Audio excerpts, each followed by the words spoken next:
KCBS FM HD2, New York.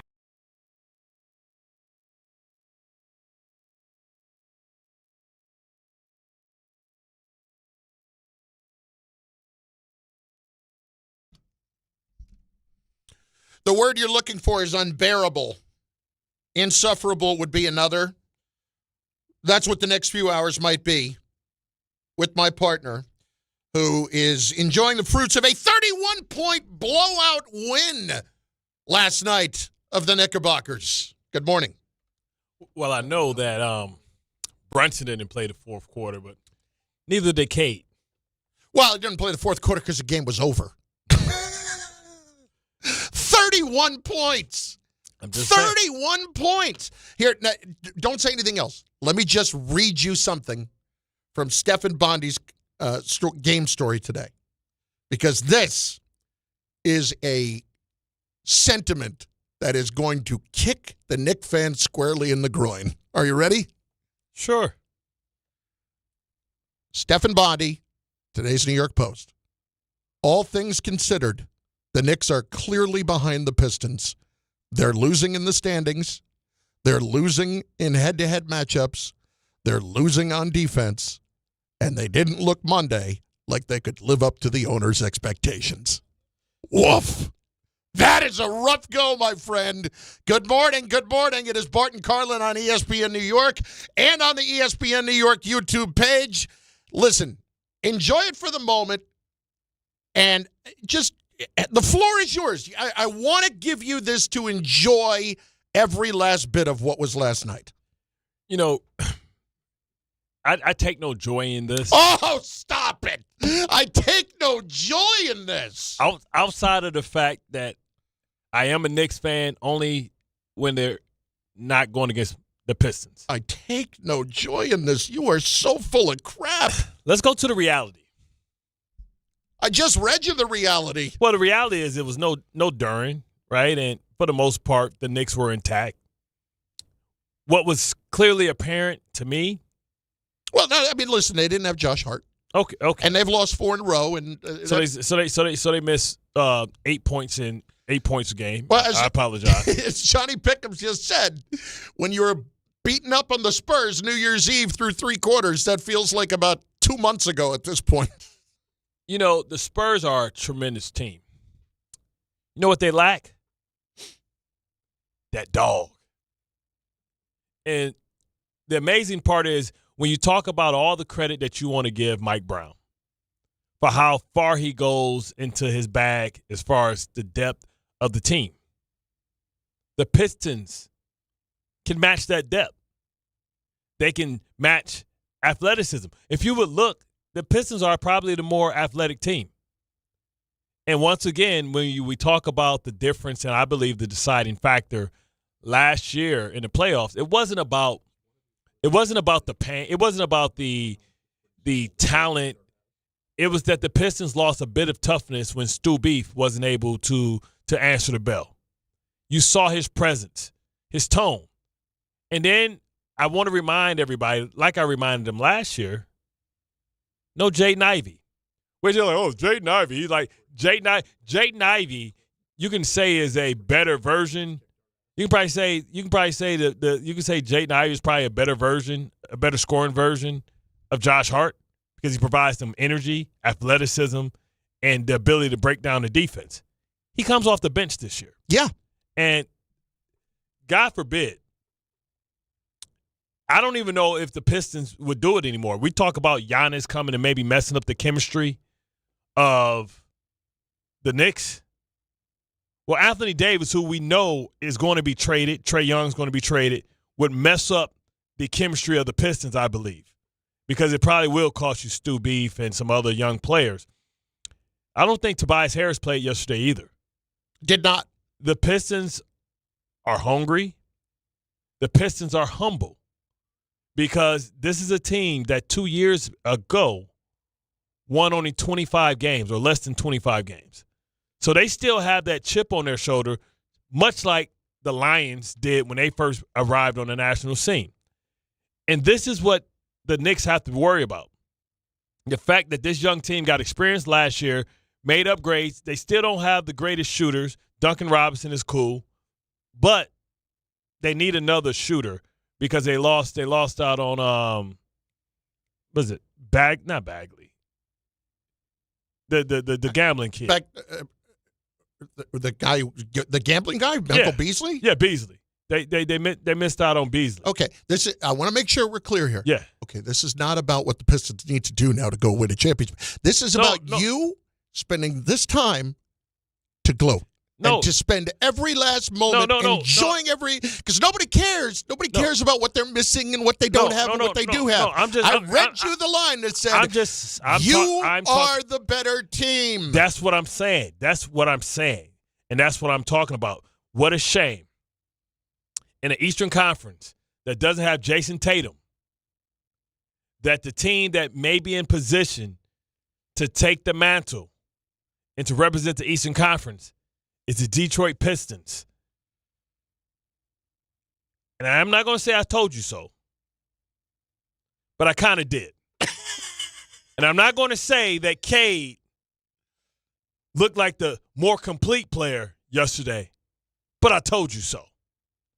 When you talk about Cade's ability to do everything that he did, but at the same time, hit you with 13 assists, that's what I'm talking about. Meanwhile, your captain, the greatest all-star in all the sport, got you 0 damn assists. How the hell you going to be the point guard and get 0 damn assists, but you supposed to be the point guard? It's pretty simple. It's pretty simple. They just physically kicked our ass. See, my point. They Wemby out there with that little string being Slender Man stuff. We out there with, remember Rocky IV? It was on the other day. I'm sorry, Balboa.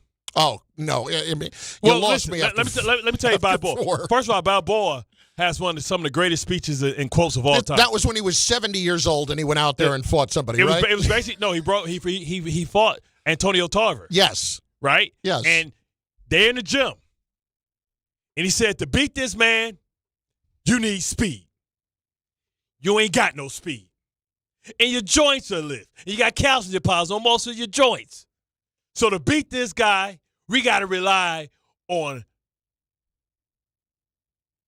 blunt force trauma. Yeah. Let's start building some hurting bombs. And the Pistons got hurting bombs. That even when they fouled, I saw Karl Anthony Towns get fouled twice in one play. They said, we're going to foul you here. They can't give us 2 fouls, so take that one with you too. Who? Karl Anthony Towns. Who? Yeah. Who? Karl Anthony Towns, be real. Let me just check. I wasn't sure that he played last night. He got 6 points. Yeah. He got 6 points. Him be real scared when Debo around. When Debo ain't around, well, listen, he be talking again. Bart, it's a system, okay? It's a system for Towns. Let's be real. That's what he makes sure to keep pointing us out. It wasn't a system 5 days ago. Here's what I'm saying. Here it is. A different system. It's just different. That's what he said. It's different and not good for Towns' numbers. He's taking fewer shots, converting on a much lower percentage than under Tibbs. Biggest adjustment is for me. Like Mike said, I make the biggest sacrifice. We're figuring it out. Now they're figuring it out. We've got a long flight. Practice tomorrow. We've got to sit down and figure out who we are and how we want to get back on track. Man, he was getting punked. We got punked. a long flight. Yo, Towns was getting punked, bro. How's a long flight? Where they flying to? L.A.? They're in Detroit. That's only a 4-hour flight. Listen, the Pistons had 9 players. I think they're flying to Japan. The Pistons had 9 players with over 20 minutes. You talk about going deep into the war chest. Man, I tell you what, bro. It wasn't a long flight. I mean, they're coming home for Pete's sake. It's an hour flight, 45 minutes. And it's really 45 minutes. It's an 8-hour drive. Come on, man. He should have took the bus so he could think about what he going to do when he see Debo again.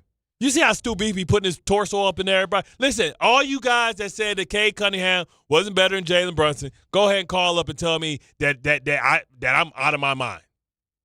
Tell me I'm out of my mind. All right, so here's a few things, okay? I'm just going to hit, I'm going to go right into the comments from YouTube. Go and watch the show on YouTube on the ESPN New York YouTube page. And this is exactly what I would have predicted it to be. It is split 50-50 between two things. Number one, people just really not wanting to hear you talk about the Pistons at all. Well, tell that team to play some damn defense. Allow me to finish. Play some damn defense. Allow me to finish. Black Metronome, my eyes are starting to glaze over. Kevron. Is he crying? Kevron. I tuned into Bart talking Pistons. I turned it off. It was so annoying during the playoffs last year. But are you crying? This ain't about the Pistons. This is about the Knicks getting their ass kicked. And then the other half is they were laughing at you, Bart. Talk that talk. I hate to say it, but Bart is 100% right, spot on. When we spoke weeks earlier about Detroit and Cade is a far more complete player than Brunson. That's from Antonio Pyers. Oh, my God. Yo, point guard. Bart talking blank again. Bart is killing us, but it's not so much that we can say. The team played soft and with no energy last night. And that's what I'm saying. They got so many young players. This is still one of the youngest players, one of the youngest teams in basketball. The Knicks got to go to the Wizard of Oz and find some heart. It's pretty simple. They just physically kicked our ass. Didn't they lose to Philly the other day, too? They've lost 4 in a row. How did Maxey look?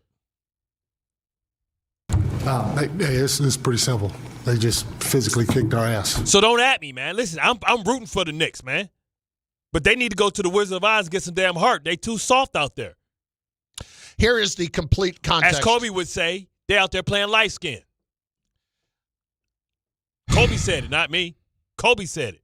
Went to the rim like a light skin dude. Bart has just said something that Chris can't comment on. While humorous, Chris values his career too much. Here's Mike Brown with the full context of that quote. I don't know. You would have to ask them, but I know, when we're driving the basketball, we always talk about drive the basketball. When you touch the paint, play off a 2. If you can go up and dunk it, go up and dunk it. But if you feel a second body come, play off a 2 and spray it.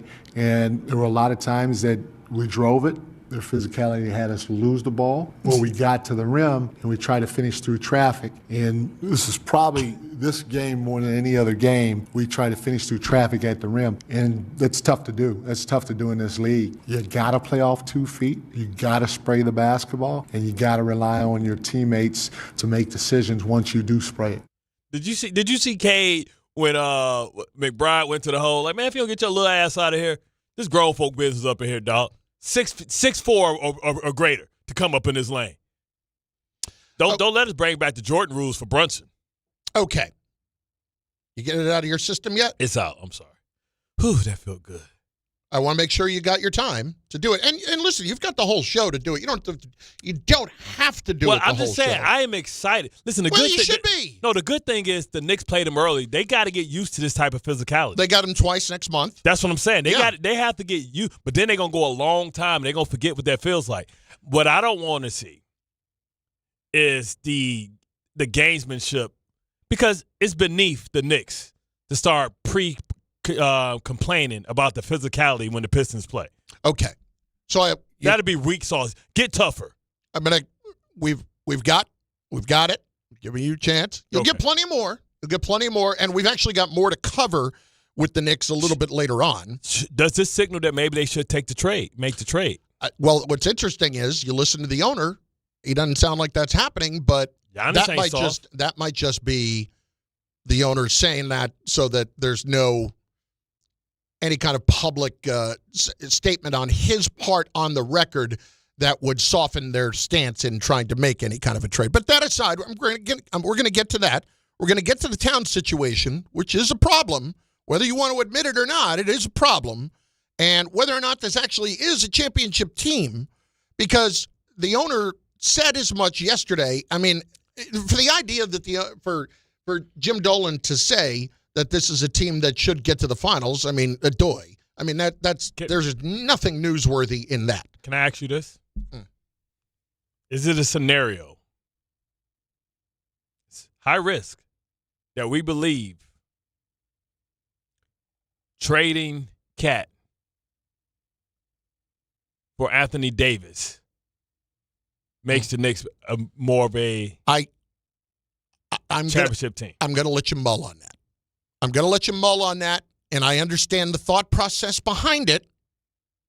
I'll give you a quick no, but I understand the thought process behind it, and we'll get into that in a bit. I do want to turn for a few minutes here in our first segment to the Giants yesterday and Joe Schoen, who spoke after our show. And the first thing out of his mouth is, I want to thank ownership for continuing to show faith in me to turn this around. Oh, you better. And thanking won't begin to cover it for Joe Schoen yesterday. So here he is directly asked during his press conference, why do you deserve to keep the job? Early on I made mistakes. I'm fortunate to have great ownership here where you're allowed to stub your toe, try to course correct. Over the last couple of years, we've been able to add a franchise quarterback. You've been able to add a number one receiver in Malik Neighbors, who again, I'm looking forward to getting him back. And there are the defensive line, the pass rushers. There's pieces in place that also make this an attractive job. So looking at where we're going, where the build is, what the plan is moving forward, and seeing the vision through is why I think that's the case. All of that is crap. And I'll tell you why. Number one, it's not that you didn't want Jackson Dart. You made your trade because the coach was pushing to get him, and you thought that could be it. But you may have believed he's the one in who him got too. fired. You may have believed in him too, but when you had the chance, you shoved him off the pier, okay? And he's the one that took the hit for it, and now you're going to take bows for the franchise quarterback being in place. At least you believe that it is. Again, everybody, I can point chapter and verse to so many quarterbacks. Can we just not believe that you have the guy definitively yet? Because we have seen so many times guys who have had good years in their first year, and you're believing, and then you don't take that next step. And it's all about who you put in place to work with him next. That's one. Yeah. Number two, I don't want to hear about Malik Neighbors. Malik Neighbors missed him in majority of this season. You listen to him now, doesn't sound like it's any guarantee that he's ready for week one next year. So as much as he is a tremendous player, and anybody who was looking at that draft last year would have told you that Malik Neighbors was the best receiver in the draft and all of that, now we're going to take bows for that. Yeah. Did he pull that Odell Beckham, Jerry Reese, save me, get out of jail free card quick? We found our franchise quarterback. Yep. If you found a franchise quarterback, why you get rid of the coach? Next. How about pass rushers? Okay. Now, you can point to Burns. What about Kyle Thibodeau? What about Abdul Carter, the guy you took at number 3? What about Kayvon Thibodeau? What about Kayvon Thibodeau? What did Kayvon Thibodeau even do this year? Exactly. I mean, and he picked up the fifth-year option. I'm having a lot more trouble over the last 24 hours reconciling the phrase good young core. Good young core. Is it?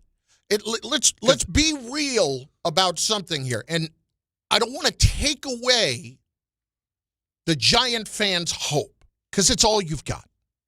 But let's not base hope on, 4 games from Cam Scattaboo before he ran into a wall physically? Yeah. Almost literally. And he's going to continue to do that. A 4-win season where you made a 1-game improvement, and you did it by winning the last 2 games when it was completely meaningless. When nobody cares. And much more in your interest to lose those games. Because do we believe that if the Cowboys was playing fully with Dak, that they would have won that game? Of course. Of course they would have. The Cowboys are a better team than the Giants.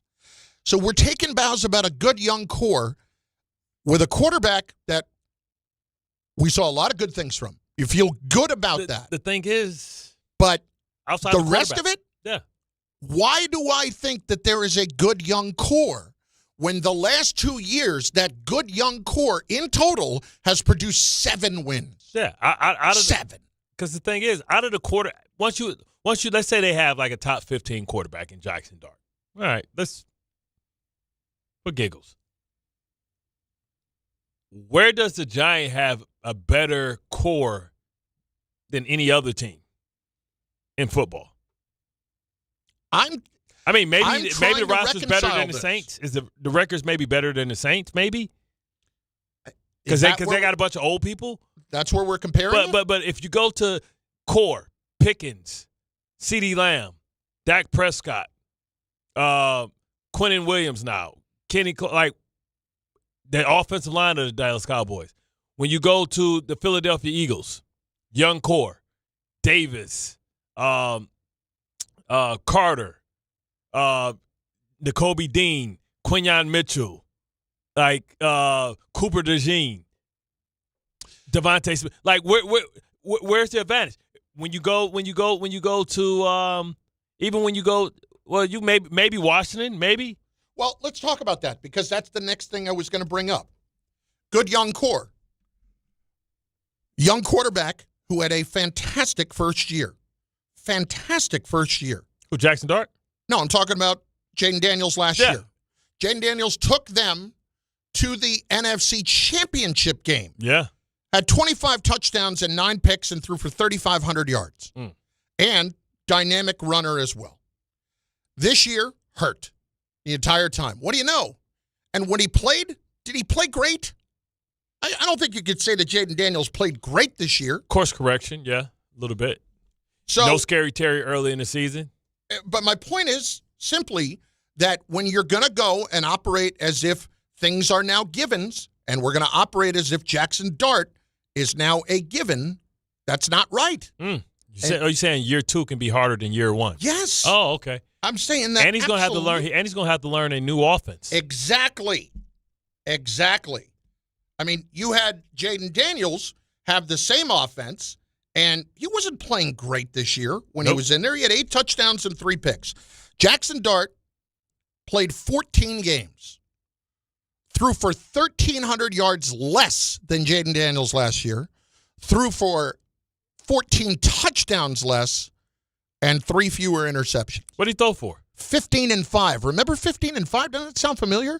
That's what Daniel Jones did when they thought he took the huge step forward. This is not a knock on Dart. It's just everybody cool your heels, and I can't listen to this GM extolling everything that he's done well.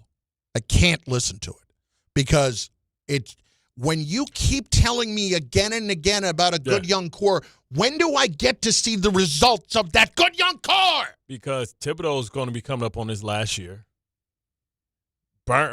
Banks got to be – you got to be able to almost get rid of him. The good thing is this is the thing. Will the Giants attract the number 1 guy? Now, we see in Atlanta already. Atlanta's getting to it. They've already requested to interview Clint Kubiak.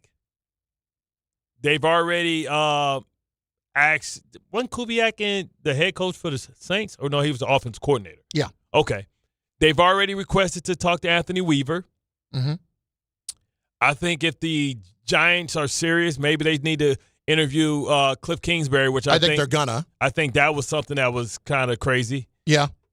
There is some talk, though, that they're giving Kingsbury an opportunity to go get a head coaching job, but they might actually get rid of him as an OC. Exactly. Yeah. Right. So that's what I'm saying. But you see the effect that he did have on somebody directly. You had to defend him. And you had to go against that offense, and you saw what he did, not this year, but last year. Yeah, I don't know why you would, if you're Washington, that you want to get rid of Cliff Kingsbury. Well, the offense took a step back, and maybe but it took a step back also because the guy was hurt. Well, but they think the way that he calls the games exposed him to get hurt. Mm-hmm. So they probably want to go with a safer way to go. And this sounds familiar, doesn't it? Yeah, it does. Yeah. So that's what I'm saying. So they wanted he made same thing happened with Kyler Murray, remember? Yeah. Kyler Murray got hurt under Kingsbury. It was great the first year, then teams caught up to what they were doing conceptually. So it's the Giants a job that will attract those type of players. I mean, those type of coaches. And will you be the number 1 job, or Tannenbaum came on when you were gone, and he said that he believed that the Tennessee Titans was their best job. I don't know about that with their ownership. I don't know about that yet. I mean, but realistically, what has the ownership here proven in the last they've won 12 championships years? before. No. Remember, it's a generation of people that don't know the Giants as that. Mm-hmm. It's been 12 years now. Yep. It's like it's a generation of people that just think that the Yankees are somebody that can win the division every once in a while. They don't know the dominant team that's fair. So we're past that about what you did. What you did don't matter about what you're going to do. It's not an indication of what you're going to do. Bart Carlin, ESPN New York, and on the ESPN New York app. And here's one other thing, too. There is a question that is out there that everybody seems to have answered already as far as who is the logical choice to be the head coach. And we're going to get answers on that from, well, let's just call it direct sources in just a little bit. It's Bart Carlin. We are just getting started. 800-919-3776. Now would be a good time with the phone lines opening. On the Giants, on Bart, and Detroit basketball. That's even more annoying than the actual guy who does it. It's even, and that's hard to do. That's our version of Funk Flex. Yeah, no, I get it. He used to be a DJ for the radio station. No, I get it. And he's also annoying. And you know that it's annoying. Rashid Phillips. What? That was Chauncey. But that's what you should say for Phillips. Hey man, we ain't gonna listen. We're not gonna forget about just because he was James Bond on the poker table, we ain't gonna forget about him in Detroit. We still gonna hold you down, Chauncey. Bart Carlin, ESPN New York. FanDuel is giving all customers a profit boost every college football playoff game day. That means more chances to level up your picks and turn big moments into even bigger wins. Ride with the favorite, take a shot at the underdog, or build a parlay. Then apply your profit boost and go for bigger winnings. FanDuel is the best place to get into all the football action all playoff long. And when you win, you get paid instantly. So visit FanDuel.com/local to get your college playoff profit boost today. FanDuel is giving all customers a profit boost every college football playoff game day. That means more chances to level up your picks and turn big moments into even bigger wins. Ride with the favorite, take a shot at the underdog, or build a parlay. Then apply your profit boost and go for bigger winnings. 21 and over and physically present in New York. Opt-in required. Bonus issued as non-withdrawable profit boost tokens. Restrictions apply, including any token expiration and max wager amount. See terms at sportsbook.fanduel.com. For help with a gambling problem, call 877-8-HOPE-NY or text HOPE-NY 467-369. Couple of traffic trouble spots on Long Island, the LIE westbound by Old Westbury Road. It's an accident, delays there. At Hicksville, Old Country Road remains closed. Crash investigation between Route 106 and Jerusalem Avenue. Coming in from New Jersey, about 20 at the George Washington Bridge all around. Lincoln and Holland tunnels with much better conditions. Route 3 eastbound at Clifton, Passaic Avenue, an accident to be cleared. And a lot of traffic up and down on the Van Wyck, north and southbound between the Grand Central and Kennedy. NJ Transit trains are looking good. The Whitestone Expressway northbound, heavy up toward the Cross Island past City Field with an accident by 20th Avenue. I'm Bob Williams on 880 ESPN New York. New York Presbyterian treats more heart patients than any other hospital in New York. From common to complex conditions, our cardiologists and heart surgeons are pioneers in advanced heart care, leading the way in minimally invasive treatments for faster recovery times. Find a doctor at nyp.org/heart. Stay amazing. New York Presbyterian.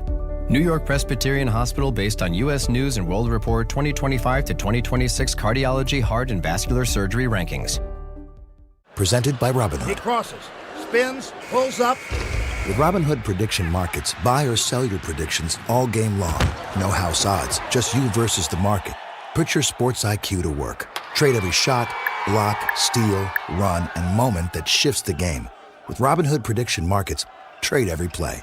Visit Robinhood.com/predict to start trading. Futures and cleared swaps trading involves significant risk and is not appropriate for everyone. Event contracts are offered by Robinhood Derivatives LLC, a registered futures commission merchant and swap firm. Hey, football fans, picture this. You bet on your favorite player to score the first touchdown in the game, but his teammate scores instead. If this happens, BetMGM wants to give you another chance at the end zone. With BetMGM's Second Chance promotion, you'll get your stake back if your first touchdown scorer scores second instead. Really? That's right. Bet on any pro football player to score the first touchdown of the game. If you're right, you win. If your player scores second, you get your stake back in cash. With BetMGM's Second Chance offer, you have a chance to keep the fun going after the first player crosses the goal line. BetMGM and GameSense remind you to play responsibly. See BetMGM.com for terms. 21 years of age or older to wager and physically present in New York and New Jersey only. Existing customer offer. Subject to eligibility requirements. Rewards paid back in unrestricted withdrawable funds. Gambling problem? In New York, call 877-8-HOPE-NY or text HOPE-NY 467-369. In New Jersey, call 1-800-GAMBLER.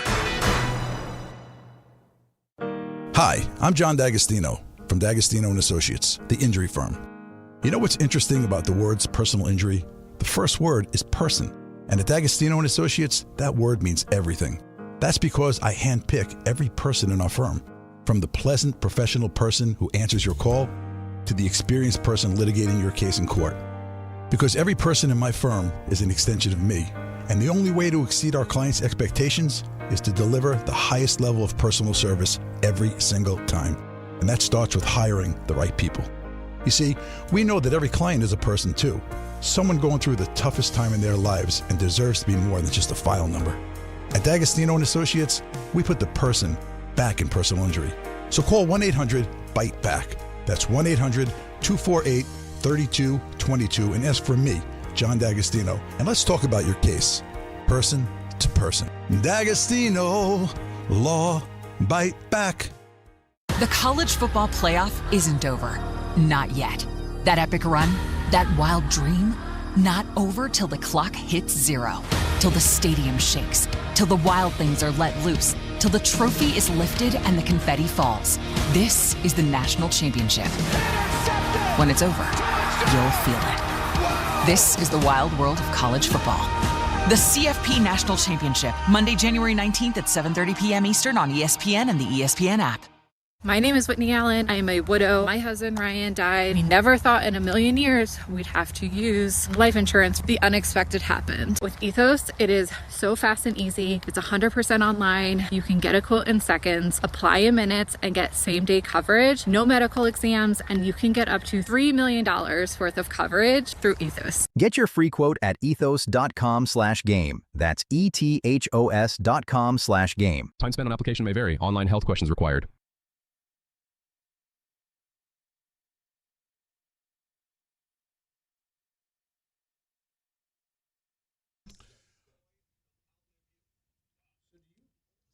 I'm always for it whenever Bart can revisit his episode of the TV show Tanked. If you haven't seen that, it's where they install custom fish tanks into your house. And Bart had this done. I mean, it had to be at least 10, 15 years ago now at this point, yeah? Those two guys who have that show Tanked. You got to turn on the mic. Wade and Brett. Yeah. And they came Tracy to your Morgan house. was there before he got hit by the Walmart truck. Funny story, right? So, like, Tracy had the before he got hit by the Walmart thing and got all this super big money. Yeah.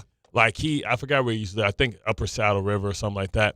But he's weird. Like, he always, like, he loves, like, exotic, like, deep sea fish. Like, octopus that live, like, 2 miles underground, stuff like that, right? Wasn't there something about like a fish tank exploding in his house or That's something? what I'm saying. That's what I'm saying. So, like, they had to go down there, but it was sharks and octopus in the water because it flooded in the basement. So the fish was swimming in there.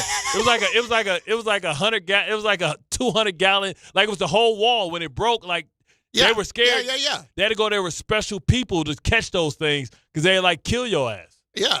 Well, and so Tracy Morgan had to come to your house? No. They had to go to Tracy's house, but no, we were on the same episode. Oh, okay. Of Tank, yeah. Okay. Because we live close to each other, so of course. But what I did not know is that you have this tank, and I remember seeing the episode. I haven't seen it in a while. Yeah. But when they were putting it in, it's outdoors. Yeah. And that I did not know gallons. that you had blue herons flying in and stealing your fish. That you spent like $2,000 on the fish. No. Don't say the number. Koi fish. Some koi fish can cost up to $10,000 a fish. So you got a bird flying in and stealing a $10,000 fish? They eating dragonfish like a koi. How did you not go hunting? No, bro. I had Roman candles shooting them. Poof, poof, poof. Roman candle ain't taking out a blue heron. I caught them on fire. Don't come after me, Peter. They murdered my children. They murdered my fish children. If I could have got the Benelli out there, I would have we would have been a roasted herring. How? I guess my question is, how did these guys from Tanked not account for birds flying in and like covering up the tank or something? I didn't know. The fish have like caves that he can go under because I have acrylic panels in the front and the back, so it gets hot because of the sun on the back. And right, so they need to go cool off. Right, so they have caves that they can. But the heron are patient. They'll sit there. They would sit there on the side of the thing, just sit there, and then the fish. But I mean, how is the tank itself not covered? Because you can't cover the tank. You can't? No, you need. I don't know. I mean, I tried to put netting there, over the top, but then that looks stupid. I don't know. I don't know. Yeah, man. They were just sitting there killing. You see a big bird walk with a big, that big dragonfish. You saw the picture. I had some plump. Yes. Yeah. $10,000 fish stolen out of your tank. By damn blue. Hey, stop! Somebody stole my fish. Sir, who stole your fish? A bird. Bart Carlin. I got a hawk that live in my backyard. He's been living there forever. It's a red-tailed hawk. Did he steal any birds? No. Or steal any fish? No, but I have a dog that's too little, and he can't go out there by himself without the big dog. Right, because otherwise the hawk will come in and steal the dog. Hawk will lift his ass up and be gone. David and Elizabeth starts us on ESPN New York. What's up, D? What up, fellas? Y'all hear me clear? I'm not underwater? Anybody steal your $10,000 fish today? I'm trying to steal one of Bart's if I get the opportunity. See, he didn't have any left. The heron took them all. Dave, I would hate to put some buckshots in your ass. Hey, man. Hey, pause, first and foremost. But, yeah, I get it, man. Don't worry. Don't take from your own. So, gentlemen, I ain't going to hold you. There's two things I need to get at. One, we're going to give Bart his flowers. We're going to get into that. But I want to say something very important that I was supposed to say on Rick and Dave's show, but I didn't get the opportunity. So I'm going to say it to you guys because I want to hear, Chef, your opinion, and Bart, yours as well.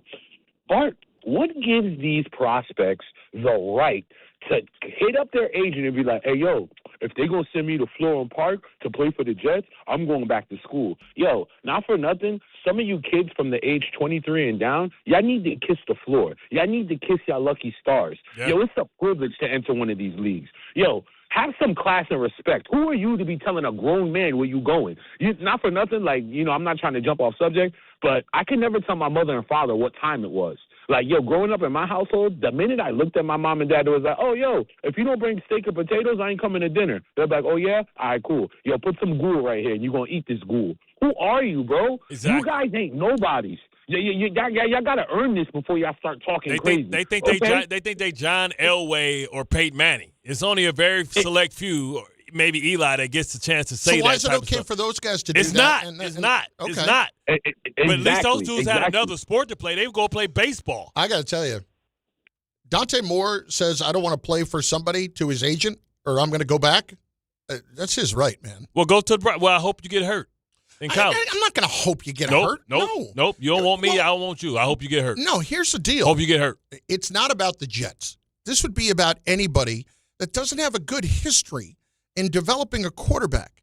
Now, you can have the opinion, as we heard with Mel this morning, that no matter what, wherever you get drafted and you go play. That's just the way it is. Mm-hmm.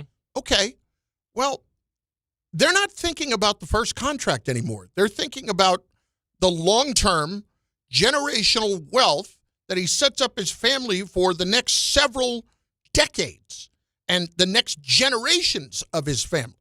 So if that's what we're talking about, why am I putting that in the hands of somebody else when I have no say over who's going to be coaching me or any of that stuff? Why would I possibly do that? Maybe, but you never know. You never know. You could get to the Lions when the Lions are good. You can get to the Saints when the Saints turn it around. Yeah, you could. Or you can go somewhere where it's good and it's their turn to be bad again. So it's no direct science, right? If that's the case, then people would know that some people would be good. They would just say, we're going to take this guy because we're going to be better. There may not be direct science, but I got a lot of historical evidence pointing in one direction. That's true. They haven't been able to do it, and so why wouldn't I take that into account when I'm trying to figure out what I can do, especially now when if I stick around, I can get $10 million for sticking around. Because you're looking at your alternative, and your alternative is Cleveland or Arizona. Alternative is to wait another year and then see what happens. It's still going to be the same people. Well, I have a much more lucrative option now to stay at college. Because, again, I pointed this out the other day. That's great. $5 million for Brendan Sorsby, who's going to go to Texas Tech. Was Sorsby going to be a top 5 pick? No. Okay. But Sorsby is considered probably the best quarterback in the transfer market. Okay. Okay. So my point is, if I'm Dante Moore, I'm looking at that $5 million, and I'm saying I'm worth 10 to Oregon, who's got the money to keep me here. You think Oregon wouldn't pay him 10 to stick? They might. That may be the truth. But is Oregon going to give him $40 million guaranteed? Because your ass blow your Achilles out or your knee out or something like that in college on some old heroic stuff, then what? I'd take out the insurance. All right. That's fine. That's fine. But it's the thing. The insurance only pays you if it's a career-ending injury. Mm-hmm. It don't pay you if you just kind of get now you're a second-round draft pick. Action Jobu, how it went. He went all the way. He's supposed to be a first-round draft pick, high top 10 pick. Blew his knee out at the combine. Bart Carlin, ESPN New York, and on the ESPN New York app, I do need to get an answer as to why one guy is definitively the guy, and that is coming up next for the Giants. We'll explain in just moments. Want to remind you, though, my friends, that the Rascal Flatts Life as a Highway Tour is coming to UBS Arena on January the 29th and Prudential Center over on January the 30th. Now, ESPN New York has your chance to score tickets to the venue of your choice on the ESPN New York app. Just scroll down to contests and submit your entry. It is brought to you by Live Nation. Tickets are on sale now at Ticketmaster.com. All of this is on the way, and why one coach is such a prohibitive favorite to be the Giants coach, and I need somebody to explain it to me. That's next on ESPN New York.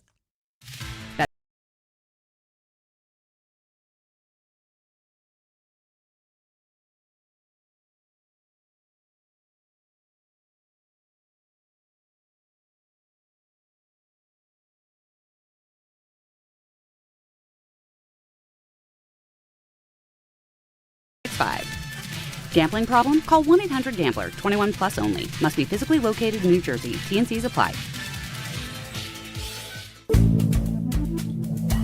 Good Karma Brands is proud to be an equal opportunity employer, providing equal employment, development, and advancement opportunities to all teammates and applicants. To learn more about careers with us, please send an email to talentacquisition@goodkarmabrands.com. That's talentacquisition@goodkarmabrands.com.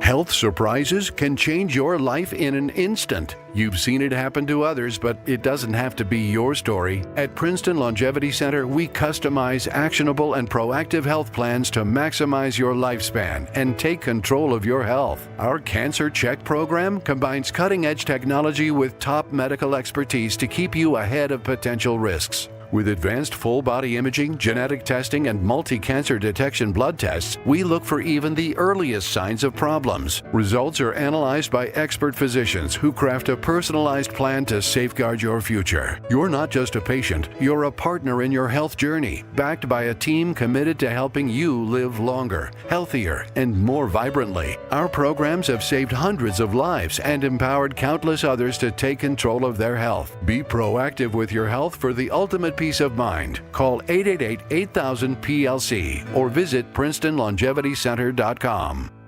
Hey, New York and New Jersey, Boost Mobile has an unlimited talk, text, and data plan that's only $25 a month forever, meaning you'll only ever pay $25 a month for the rest of your life. Who wouldn't want unlimited wireless when it only costs $25 a month forever? If you don't, you must be one of those people who enjoy overpaying for their phone plan. $25 a month forever is truly as good as it gets, so go online and switch now at boostmobile.com. After 30 gigabytes, customers may experience slower speeds. Customers will pay $25 a month as long as they remain active on the Boost Mobile Unlimited plan. Life is full of choices, some big, some small. And when you choose an H&R Block Tax Pro, you're choosing the largest network of tax expertise to be in your corner. For when your big ambitions need help with the small details. For when your six figures come from 6 different places. For when your gaming stream becomes your revenue stream. For when your business's year one needs 70 years of tax know-how. At H&R Block, we've seen it all, and we're here to help you make the most out of your money for life outside the box. Get started at hrblock.com. My name is Whitney Allen. I am a widow. My husband, Ryan, died. We never thought in a million years we'd have to use life insurance. The unexpected happened. With Ethos, it is so fast and easy. It's 100% online. You can get a quote in seconds, apply in minutes, and get same-day coverage. No medical exams, and you can get up to $3 million worth of coverage through Ethos. Get your free quote at ethos.com/game. That's ETHOS.com/game. Time spent on application may vary. Online health questions required. Out on the course, they're the PGA Tour's best players. But in the arena, they're prime time. And Season 2 of TGL presented by SoFi is back with lights, cameras, action. We're talking big moments, big personalities, big names in the stands, all on the big screen. Big-time matchups with shot clocks, hammer drops, timeouts, overtime, and playoffs. It's city versus city, squad versus squad. The sport just hits different under the lights. It's TGL presented by SoFi. Keep up. It's golf. Tune into every match. Only on ESPN. Progressive presents Employee of the Month. Small Business Edition. Today's recipient from Michaela's Mobile Spa, Michaela. Michaela got a quick business insurance quote from Progressive and chose from over 30 customizable coverages. Sure, it helps she's her only employee and does literally everything. But while others would rest on their laurels, Michaela was hard at work saving big. So take that, hypothetical other employee who doesn't exist. Be your own Michaela. See if you could save in as little as 8 minutes at ProgressiveCommercial.com. Progressive Casualty Insurance Company and Affiliates. Coverage is not available in all states or for all vehicles and coverage selections. You live for this. The wins, the losses, the slam dunks, and the buzzer beaters. The dream that this is your team's year. Hope. It's what keeps you coming back. So you represent with anticipation and with pride. Because when everything's on the line, your support means everything. That's why the NBA Store is here to support you. Check out the largest selection of official NBA gear at NBAstore.com. A Fanatics experience.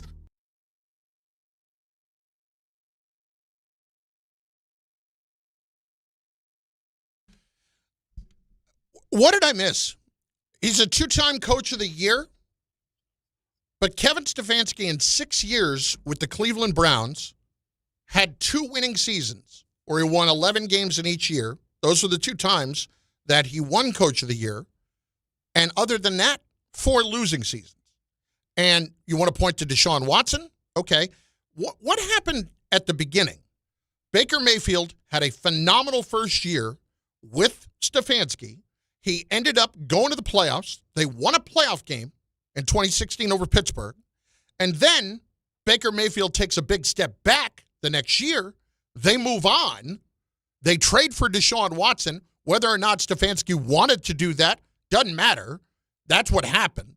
Watson was never anywhere close to the player that he was at the end in Houston. Obviously, you can point to a lot of different things. All the behavior, I wouldn't have traded for him to begin with. But whether or not that changed him as a player, I think that probably had a role in it too. I'm having trouble understanding why everybody is pointing to Kevin Stefanski and saying, no. He's a good coach. This is the guy. This absolutely should be the Giants head coach. Can you explain that to me? Because I can't see it. Because they believe that he was living in chaos, much like the Jets. People consider the Cleveland Browns a graveyard, a wasteland. And he was able to, even like at the end of the year, what they were able to do and beating Pittsburgh, beating Green Bay, they believe that he's a great mastermind. I wonder if also they believe if he gets the head coaching job, he's going to bring Jim Schwartz. Well, if that's the case, because it's always about the ability of what type of staff can the coach put together. I think Jim Schwartz is a terrific coordinator.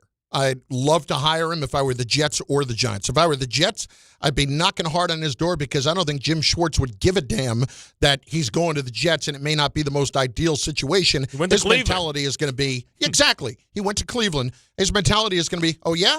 Watch. I'll fix it. This is what I do. The crazy thing is, I'm trying to figure out, is it time to give what's the guy from Kansas City? Not Schwartz. Nagy? No. Defense coordinator. Spagnuolo. Is it time to give Spagnuolo a chance to come home? Because that's typically a Giants type of hire. It might be. Can he put together a great offense coordinator? Right. It might be, but right now, it just appears in many sports books that Stefanski is the prohibitive favorite. Yeah, but we didn't see Schottenheimer getting hired either. No, I understand that, but there were so many guys that I would put in front of Stefanski right now I'd be more likely to want to give somebody, a coordinator, a chance than Stefanski, because what quarterback did he develop? Yeah. Like, he's an offensive guy, and that team, with whatever kind of success that it had success because they had a great defense. Yeah. So what am I missing here? Why is this such a lock? We're going to talk to Emmett Golden from Cleveland next hour, because I really want to find out up close and personal what the take is on Kevin Stefanski there in Cleveland. Did he get hosed? Because I look at the record, and he's 9 games under 500, and he won 11 games twice, and in the 4 other years, losing records. Loser. How Sashi Brown still has his job? How a lot of the GMs still have their jobs. I mean, how is it possible that you had the changes yesterday you did, and one GM lost his job? Yeah. One. How is that possible? How does Chris Ballard not lose his job? He traded away Sauce Gardner. He traded away 2 first-round picks for Sauce Gardner in the middle of the year, and he got hurt and did absolutely nothing. And drafted Anthony Richardson. But he's still the guy. We got to have continuity. Continuity of crap? That's what it appears to be to me. Continuity of garbage? Continuity of bad drafting and not exactly bringing in superstars? What am I missing there? Like, with the Giants, it's the same thing. And so why is it that Kevin Stefanski is immediately the guy that's going to save this franchise? Yeah. Because he's a Giant-type candidate? What does that mean? What that means is he feels safe. That's what it means. He feels And they can safe. say he's a former coach. I was going to say he's been a head coach before. You know what safe is? Safe is John Harbaugh. Safe is Mike Tomlin. Yeah. That's safe. Yeah, we don't know. Yeah, we don't know. Does Kevin Stefanski, again, he's 1-2 in the playoffs in his career. And the only playoff win he ever had was in year 1. And I get the Watson thing, man. That was a disaster, and that was forced on him, clearly. I think they're scared. I think they're scared to go with a Clint Kubiak. Why are you scared to go with Mike McCarthy? Because they just think he's not going to move the fan base. I think. Look at history, man. In my opinion, probably the 2 front runners, even though Spags should be in there, especially if you want a defensive mind, I would say Cliff Kingsbury is probably right there with Kevin Stefanski. But if Stefanski can promise you the delivery of Jim Schwartz, you know what you're going to get. You know what you're going to get out of Jim Schwartz. I would hire Jeff Hafley before I would hire Stefanski. I absolutely would. He's been a head coach before, granted in college. Yeah, but that's college. Yeah, it's college. It's different. But he's been a very good defensive coordinator. What can he put together offensively? I don't know yet. Who's his staff? See, that's part of the presentation that all these guys are going to have. Of course. Like, who are you trying to get? Of course. Who are your choices to be coordinators? And all that stuff. And I like to know, like, who can you get that you work with? Like, don't give me people that's on your dream team list that you're going to try and offer. I need guarantees. Give me the guy that you know is coming with you. Exactly. Yeah. Yeah, don't tell me, I like this guy. I heard about him. Nah, I need somebody that's been in the trenches, that you know their personality, that I know that y'all not going to be beefing with each other. Feels like Dayball and Wink Martindale. That's what it was. Well, they clearly didn't like each other. And you had 2 strong personalities, and sometimes that doesn't work. Yeah. But why wouldn't, if you're the Jets or the Giants at this point, why wouldn't you be talking about Wink Martindale coming back to the Giants or being the Jets defensive coordinator? Ooh, that's tough, bro. Well, but here's my point. Well, what about not to be the head you got coach? Vance Joseph, but he seems like a head coach guy. But this is my point. Why is it that this has become such a foregone conclusion that this is the front runner? I don't think it is. I think it's a lot to still yet be determined. It's Bart Carlin, ESPN New York. We didn't talk about Shula or Mentor. There's plenty of these guys. There's plenty of them. Bart Carlin, ESPN New York, and on the ESPN New York app. We'll talk to our guy HD next. Harry Douglas. Hey, football fans, picture this. You bet on your favorite player to score the first touchdown in the game, but his teammate scores instead. If this happens, BetMGM wants to give you another chance at the end zone. With BetMGM's Second Chance promotion, you'll get your stake back if your first touchdown scorer scores second instead. Really? That's right. Bet on any pro football player to score the first touchdown of the game. If you're right, you win. If your player scores second, you get your stake back in cash. With BetMGM's second chance offer, you have a chance to keep the fun going after the first player crosses the goal line. BetMGM and GameSense remind you to play responsibly. See BetMGM.com for terms. 21 years of age or older to wager and physically present in New York and New Jersey only. Existing customer offer. Subject to eligibility requirements. Rewards paid back and unrestricted withdrawable funds. Gambling problem? In New York, call 877-8-HOPE-NY or text HOPE-NY 467-369. In New Jersey, call 1-800-GAMBLER.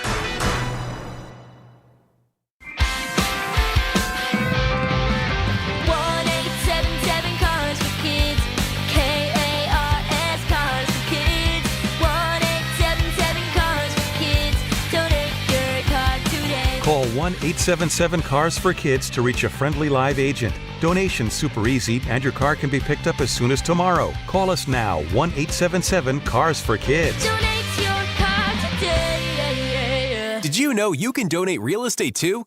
If you've been injured in an accident that wasn't your fault, then you need a lawyer who knows New York's unique personal injury and workers' compensation laws. At the Parisman Firm, they have decades of experience handling all types of accident cases and a proven track record of delivering huge results. Their team has already recovered nearly $1 billion for injured New Yorkers. From construction to car accidents and slips and falls, they've got you covered. Call the Parisman Firm now at 718-WORKERS, where your case is their cause. Get the justice you deserve today. The wild card round is here, and FanDuel is turning on playoff mode. All customers get a profit boost pack every NFL playoff game day. Each game day during the wild card round, you'll find a pack loaded with multiple profit boosts waiting for you in the app. I am loving what I've seen from the Bears late in the season. I'm kind of feeling them. Take your shot on an upset, though, if that's for you, or build a parlay that fits the moment. Then apply your profit boost and go after even bigger payouts while the playoffs get rolling. So visit FanDuel, an official sports book partner of the NFL, and grab your profit boost pack every NFL playoff game day. 21 and over and physically present in New York. Opt-in required. Bonus issued is not withdrawable profit boost tokens. Restrictions apply, including any token expiration and max wager amount. See terms at sportsbook.fanduel.com for help with a gambling problem. Call 877-HOPE-NY or text HOPE-NY 467-369.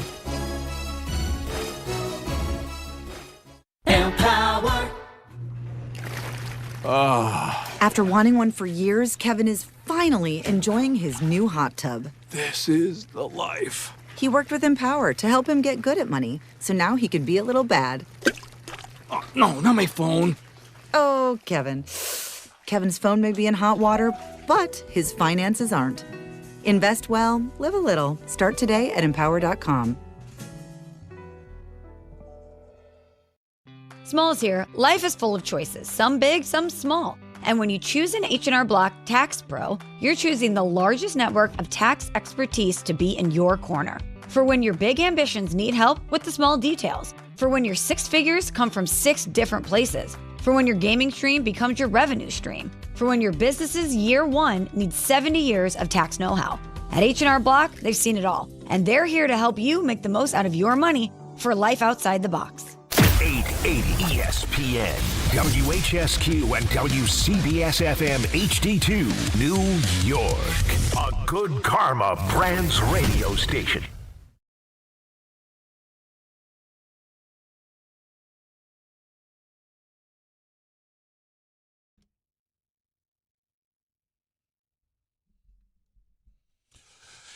HD Harry Douglas with us. It is Bart Carlin on ESPN New York, on the ESPN New York app, and of course on the ESPN New York YouTube page at 800-919-3776. Harry, of course, ESPN NFL analyst who joins us right now. And also, you know this as well, Harry, a big part of College Game Day on the digital side, and is on the road each and every week with College Game Day, and he joins us now. Harry, it's Carlin, it's Bart. What's up? Nothing much, fellas. Just up here watching some Miami and SMU film, just trying to, make sure my I's are dotted and my T's are crossed before we do our pregame show on Thursday. But, taking time out for my guy, Bart Carlin, to come on with you guys and talk some football, which, I love a lot. Now, who ordered the damn Code Red in Atlanta, man? Was the first indication when they brought in the firm to assess the inner workings of the staff, and if that's the case, like who ultimately fell short? Well, I would say this, and Bart, I'm going to equate it to so my mother, right? She used to work at Bank of America, and she used to be the assistant vice president of the operation building here in Atlanta. And I remember growing up and asking my mom because it was her duty to let people go. And I remember asking my mom, why did you fire such and such? And she used to look at me and be like, oh no, I didn't fire them. They fired themselves. So when you're looking at the Atlanta situation and you have all kind of dynamic players up and down that roster, defensively, offensively, especially on the offensive side. And you say to yourself, man, we have a lot of these guys on these rookie contracts, and we don't even have a playoff berth to show for it. Now, let's go to the division, the NFC South, which is the worst in football right now. And then that either AFC North, one of the two, whichever one you want to choose. But then the winner of the NFC South is 8-9. It's the Carolina Panthers. But watching the Falcons the last 4 weeks, clearly they're the best team. But when you lose games to the New York Jets, to the Panthers twice, you lose to the Miami Dolphins, you could have won the game versus the Indianapolis Colts. Situational football was not the highest this year in Atlanta. You say to yourself, man, they really dropped the ball. And from a general manager standpoint, because Terry Fontenot got let go as well, he had some really good draft picks this season. But I don't know how many general managers are allowed to pick a fifth quarterback. And since Terry Fontenot has been there, it's 4 quarterbacks he's picked. And going into the 2026 season with Michael Penix Jr., coming off an injury, Kirk Cousins with a massive cap hit, and so you don't know if he's going to be there. They're basically saying, hey, we're not going to give him the luxury to pick a fifth or sixth quarterback. So a lot of things went wrong this year in Atlanta. You had a lot of things that go right, but I think the most glaring thing is the division was not good. And if you had one more win, you could have made the playoffs, and you would be hosting a team that you just literally beat on Monday Night Football, the Los Angeles Rams. So Arthur Blank is moving in a way that he has not moved in his entire tenure as being owner for the Atlanta Falcons. And when you look at teams like the Seahawks and the Houston Texans, the Chicago Bears, and a lot of other, the Jacksonville Jaguars, and you have these head coaches having this immediate success, these owners are going to get tired of having patience with these head coaches. So you better make sure you have your P's and Q's and everything aligned when you become a head coach, because they're no longer going to say we're going to give a guy 3 or 4 or 5 years. No, you better have massive changes within year 1 or year 2, or most likely you're going to be gone. Harry Douglas with us, ESPN NFL analyst. Okay, here in New York, there's a lot of Kevin Stefanski talk now that he got cut loose by the Browns. What am I missing? I mean, 2 years where he won 11 games, but 6 years overall, and the other 4 years were losing seasons. Watson, all that, I get it. What am I missing that Kevin Stefanski should be at the top of the Giants list? Well, let's think about this. The Cleveland Browns have not been a good football team for a very, very long time. Now, he was able to lead them to 2 playoff berths. I believe it was 2020, 2023. Got Coach of the Year 2 times as well. Both of those years I just mentioned. Kevin Stefanski is a damn good coach. And you know, sometimes, man, it's just an organization and a coach, it's time to part ways. I got that feeling in Cleveland. The quarterback position really hampered Kevin Stefanski from really, doing things the way he wanted to do it. His offense is more predicated towards a natural pocket passer. That's why Joe Flacco was a guy that they brought in this season. Joe Flacco came in and took over for Deshaun Watson in 2023. They were able to make the playoffs, even though they got vote raced when they played the Houston Texans. Baker Mayfield was a guy that they probably shouldn't have let go a long time ago. They should have kept Baker Mayfield because we've seen how he's, resurrected his career. But the Cleveland Browns, man, they're all over the place. I knew it was going to be an issue when they had 5 damn quarterbacks in training camp. You have 5 quarterbacks, you don't have 1. And that's the issue now for Cleveland moving forward. What is that quarterback room going to look like? Are they going to give Shedeur Sanders that opportunity in 2026? But you also got to remember they have 2 first-round draft picks. So whatever Andrew Berry is thinking along, with the Haslam family, you have to figure the quarterback position out, because this league has told us year in and year out, if you don't have a quarterback, you don't have a chance. All right, so you mentioned the Mayfield thing. I'm gonna push back on the Stefanski thing from 2 points. Number one, Mayfield, phenomenal first year with Stefanski. Next year, average, and they moved on. Huge mistake. And I don't know who's to blame for Mayfield regressing at that point. Secondly, when I look at what happened this year and the way he handled the whole situation with Sanders, I thought he handled it exceptionally poorly. Oh, so poorly. Yes, I agree. So this is why I'm really struggling with the idea that this appears to be kind of a no-brainer for a lot of people here. Well, in what way? Well, like that he is a no-brainer to be at the top of the Giants list to hire to be the guy. And that's what I don't get. It's not that he's a bad coach. It's just that I don't see a massive history here of big success or even really good success. I see more failure than success. So let me ask you this. Who would be at the top of your list then from a offensive standpoint? Because I don't think it just has to be an offensive guy, but with a young quarterback like Jackson Dart, you would probably want it to be an offensive guy so he can have that relationship with the head coach who can also be a play caller as well, because we've seen that work out so well over the years.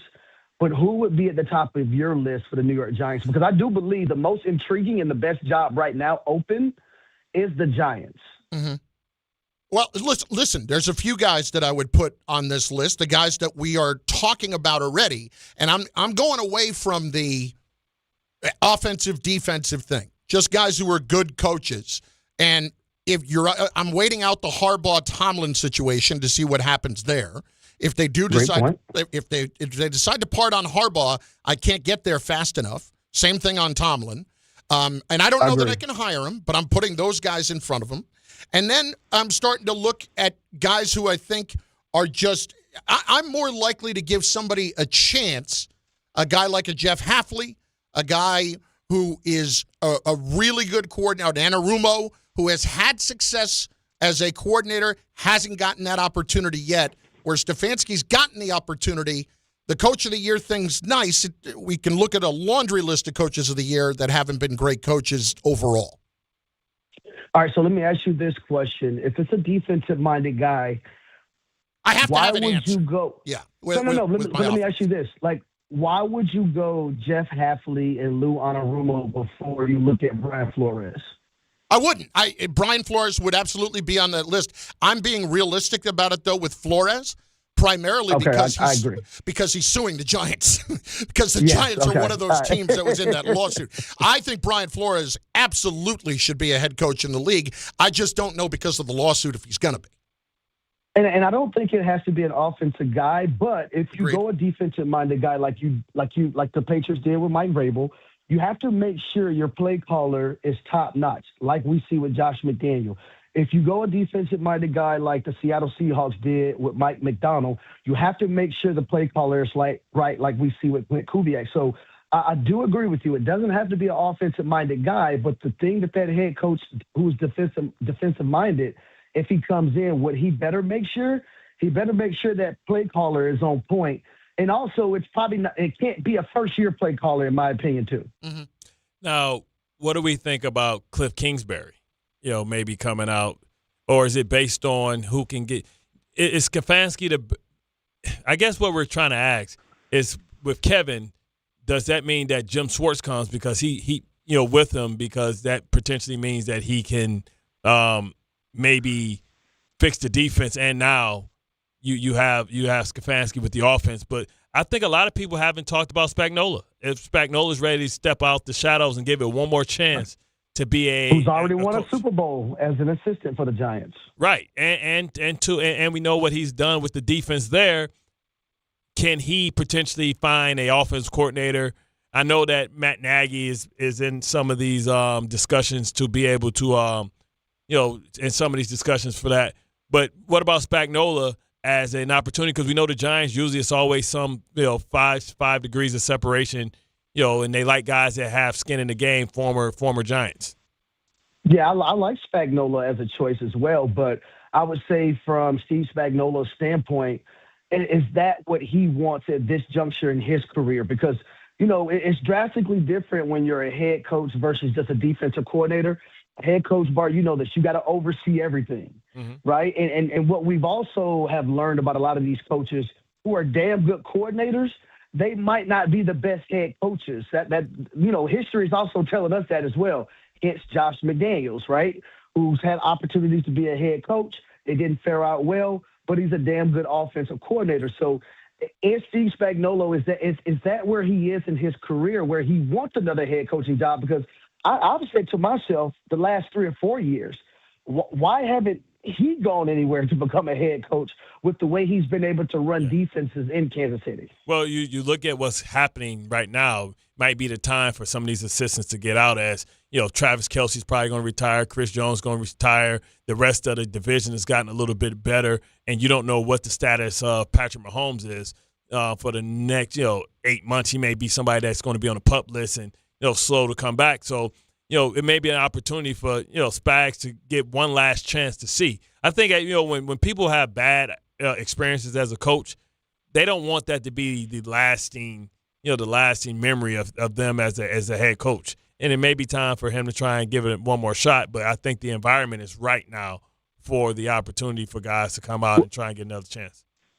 What about Clint Kubiak? Would y'all like Clint Kubiak as a head coach in New York? Because I think he would run a damn good offense with Jackson Dart at the quarterback position. I see the reason why. I think we're just fatigued here with the Giants getting first year head coaches.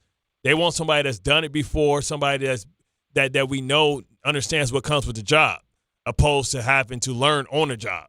So I think from what I'm getting from our callers is they prefer somebody that's done it before, because that's already made a bunch of mistakes that they've learned from.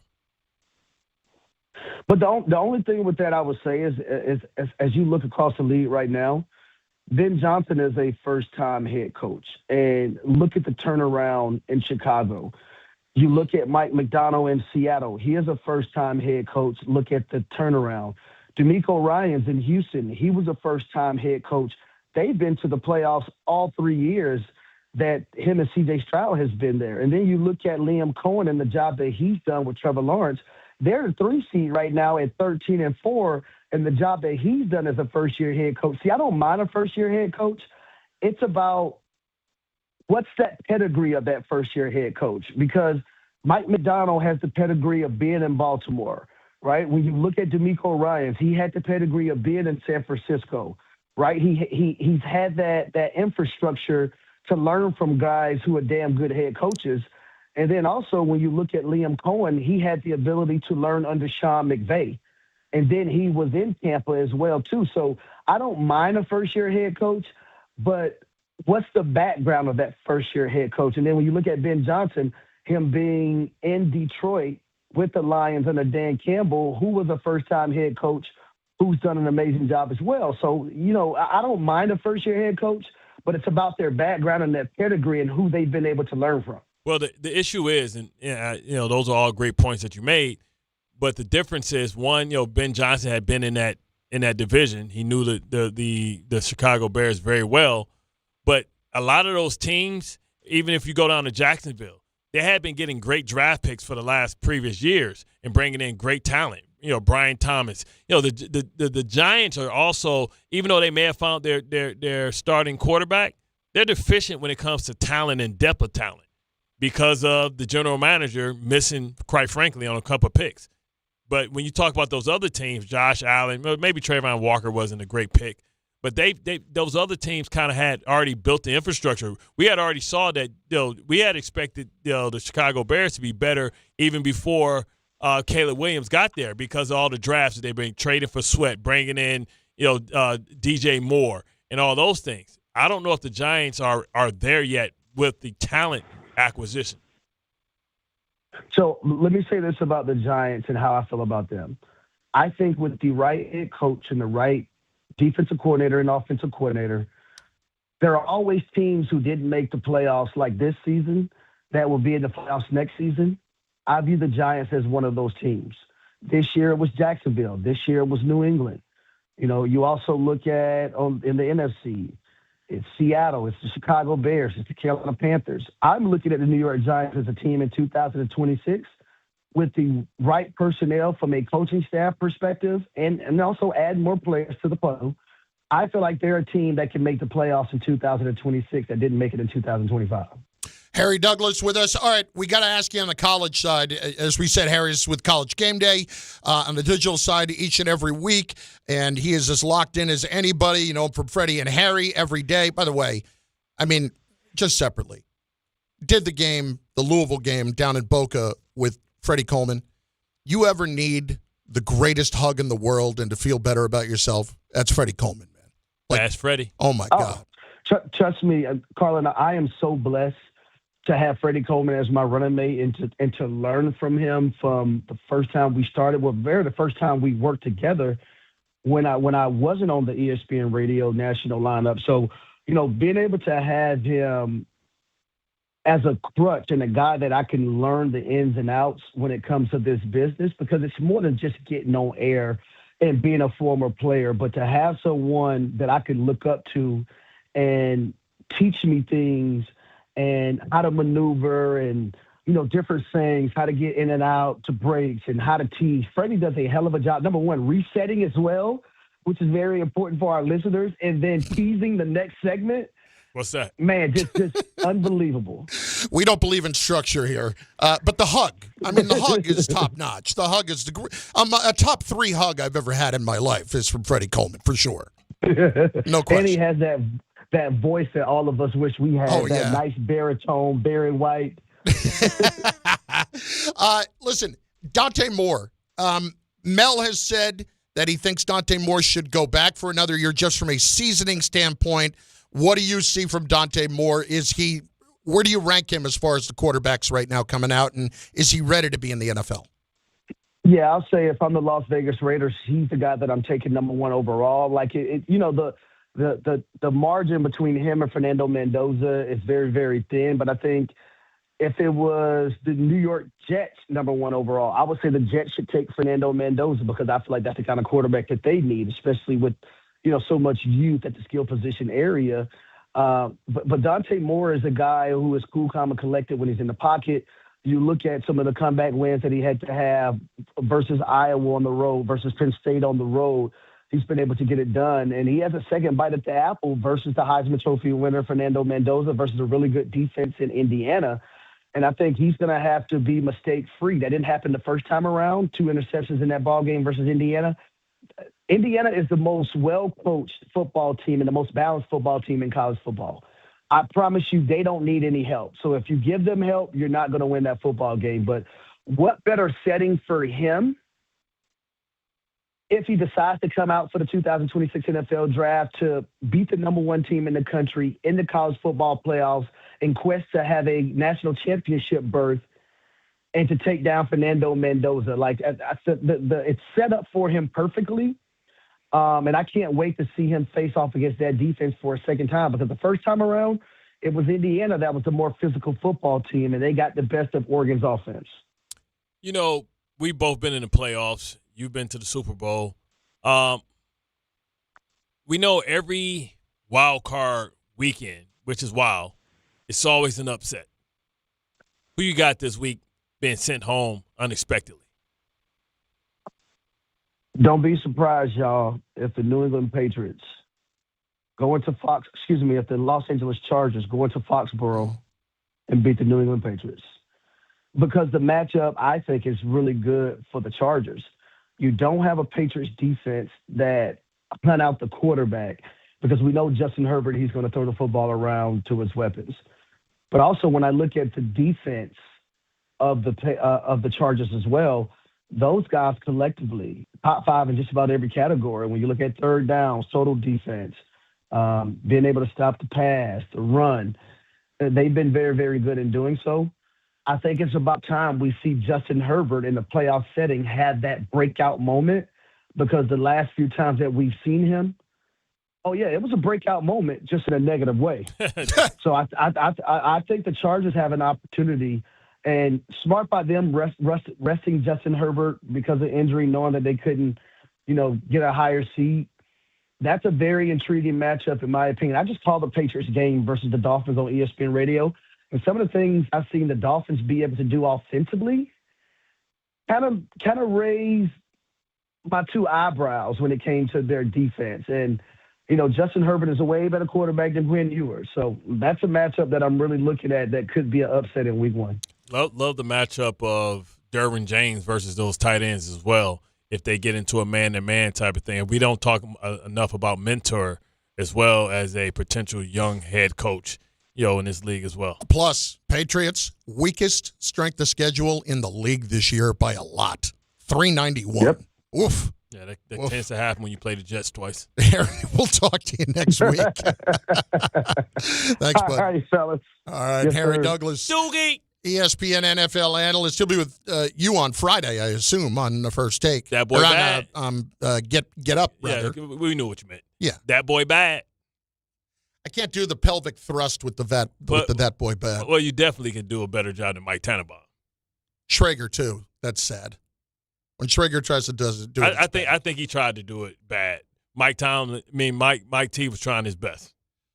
You think Schrager tried to do it poorly on purpose, but Mike Tannenbaum is that was just Mike being Mike. That was all. That was the best he got. He gave us his best shot. Almost like him trying to feel punch on Hard Knocks. Yeah. That was the best he had. Poor Mike, like every time that they have that thing on a freaking loop when they show that thing about him falling back and trying to catch that punt. And I think he was like 40. Yeah, no, he was young then. He was young.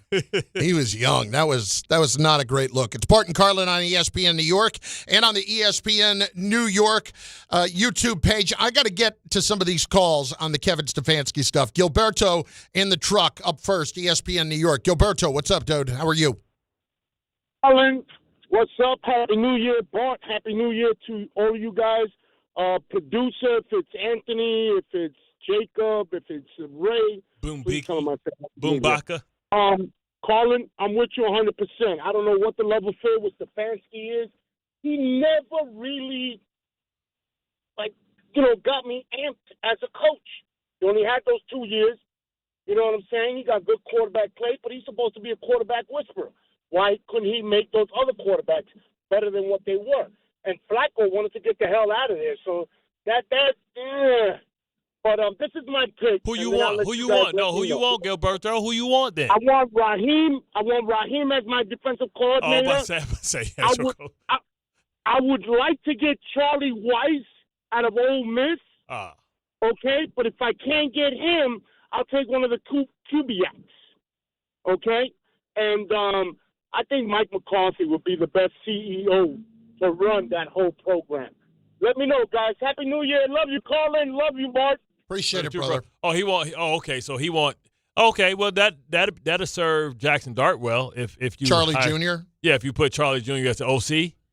How long has Charlie Jr. been at Ole Miss before he went to LSU here? And he's still coaching in the bowl game, by the way. That's crazy, but he's going to LSU. Yeah. See, but I don't know if these college programs give out way more money, so I don't know. Oh my God, this kid looks like he's 8 years old. He playing Madden. He's been with him the last few years since 2021 as an offensive coordinator.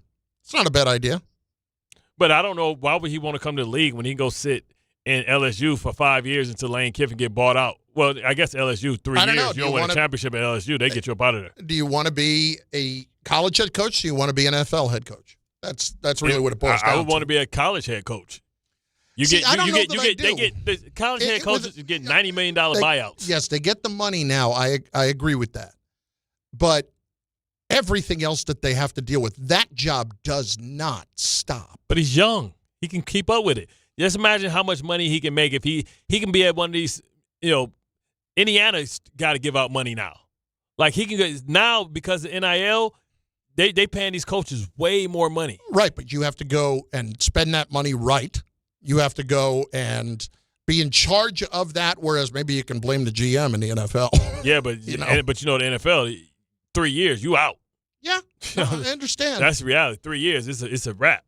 I understand. Opposed to college, you can get away with, just get to a bowl game 1 year. And so if it's just strictly about finances, you would want to go to college. Yeah, I mean, strictly about finances. When you look at quality of life, NFL, it's not even close. But if you win in college, you'll eventually always be able to move up. You don't really go back down, too often. So why is Kevin Stefanski the guy? We ask somebody very close to that situation next on ESPN New York. New York Presbyterian treats more heart patients than any other hospital in New York. From common to complex conditions, our cardiologists and heart surgeons are pioneers in advanced heart care, leading the way in minimally invasive treatments for faster recovery times. Find a doctor at nyp.org/heart. Stay amazing. New York Presbyterian. New York Presbyterian Hospital based on U.S. News and World Report 2025 to 2026 Cardiology, Heart, and Vascular Surgery Rankings.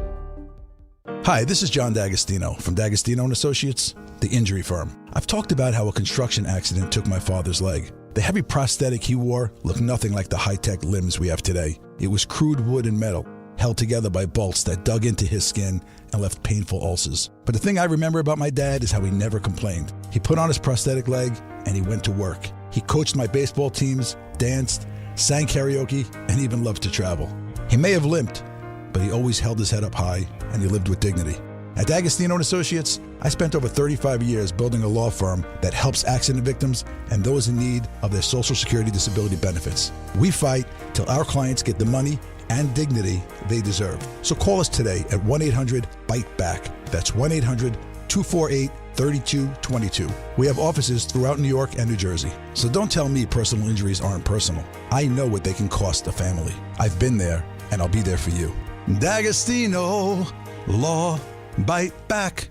Listen up, football fans. You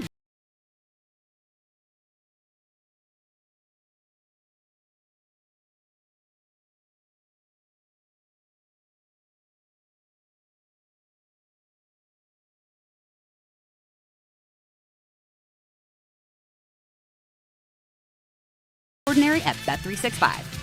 Gambling problem? Call 1-800-GAMBLER. 21 plus only. Must be physically located in New Jersey. T&Cs apply. In-app only.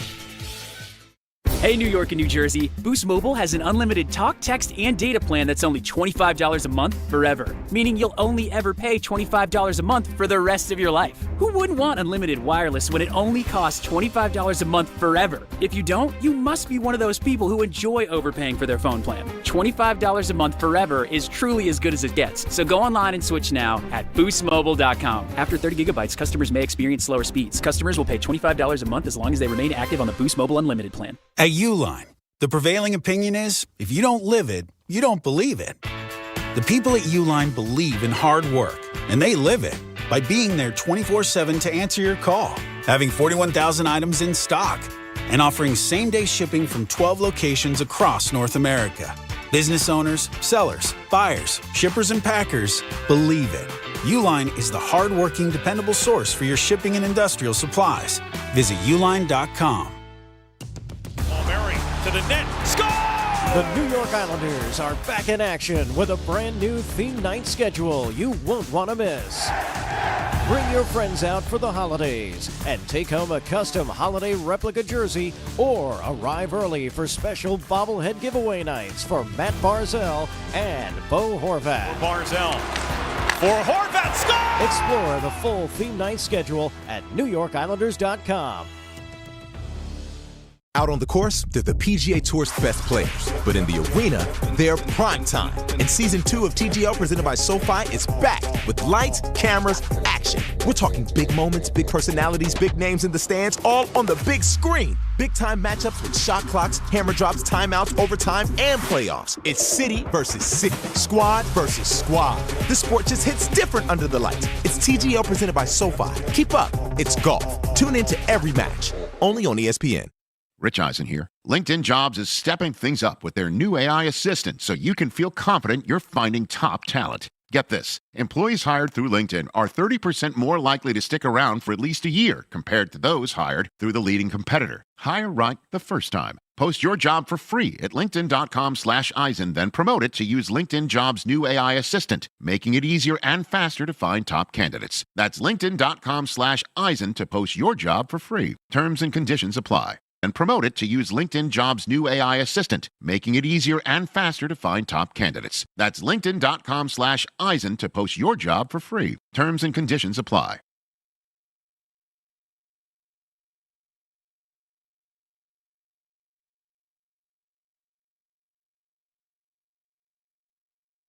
Street dreams Bart are Carlin? made of these. I did that in 2026 yet. With me and me, everybody looking for something.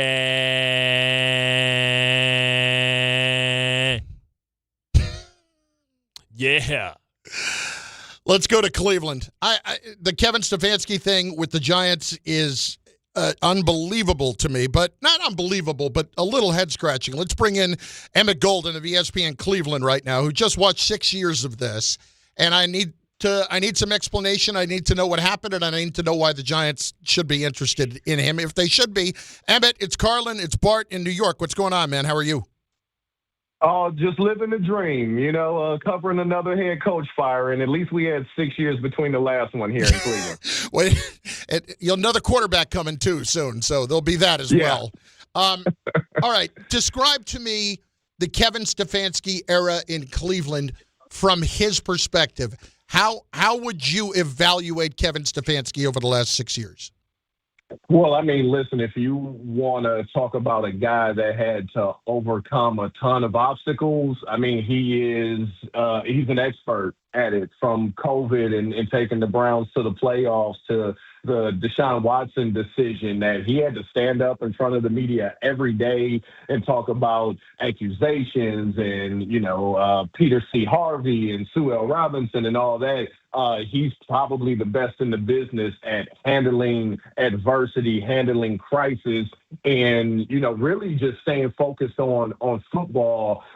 His time here has just been really muddied by the front office and the ownership group meddling. And for lack of a better term, he's been a good soldier. He's never thrown anybody under the bus, but he's had a lot of things he's had to overcome that were not his doing at all. How has Andrew Berry survived all of this? That's what I wanted to know. Well, it sounds like the Browns believe that Andrew Berry was improving and is improving. A young guy, both Kevin Stefanski and Andrew Berry, very young when they got these jobs. And you look at the last draft, I think that saved Andrew Berry's job. Carson Schlesinger is going to be, defensive rookie of the year. He should have been a Pro Bowler. You look at Harold Fannin Jr., he's been amazing. And we don't even talk about Mason Graham, who was the, fifth pick overall, has been doing great. That draft saved AB's job, and even go along with the trade he made, Greg Newsome for Tyson Campbell. Tyson came in and played great.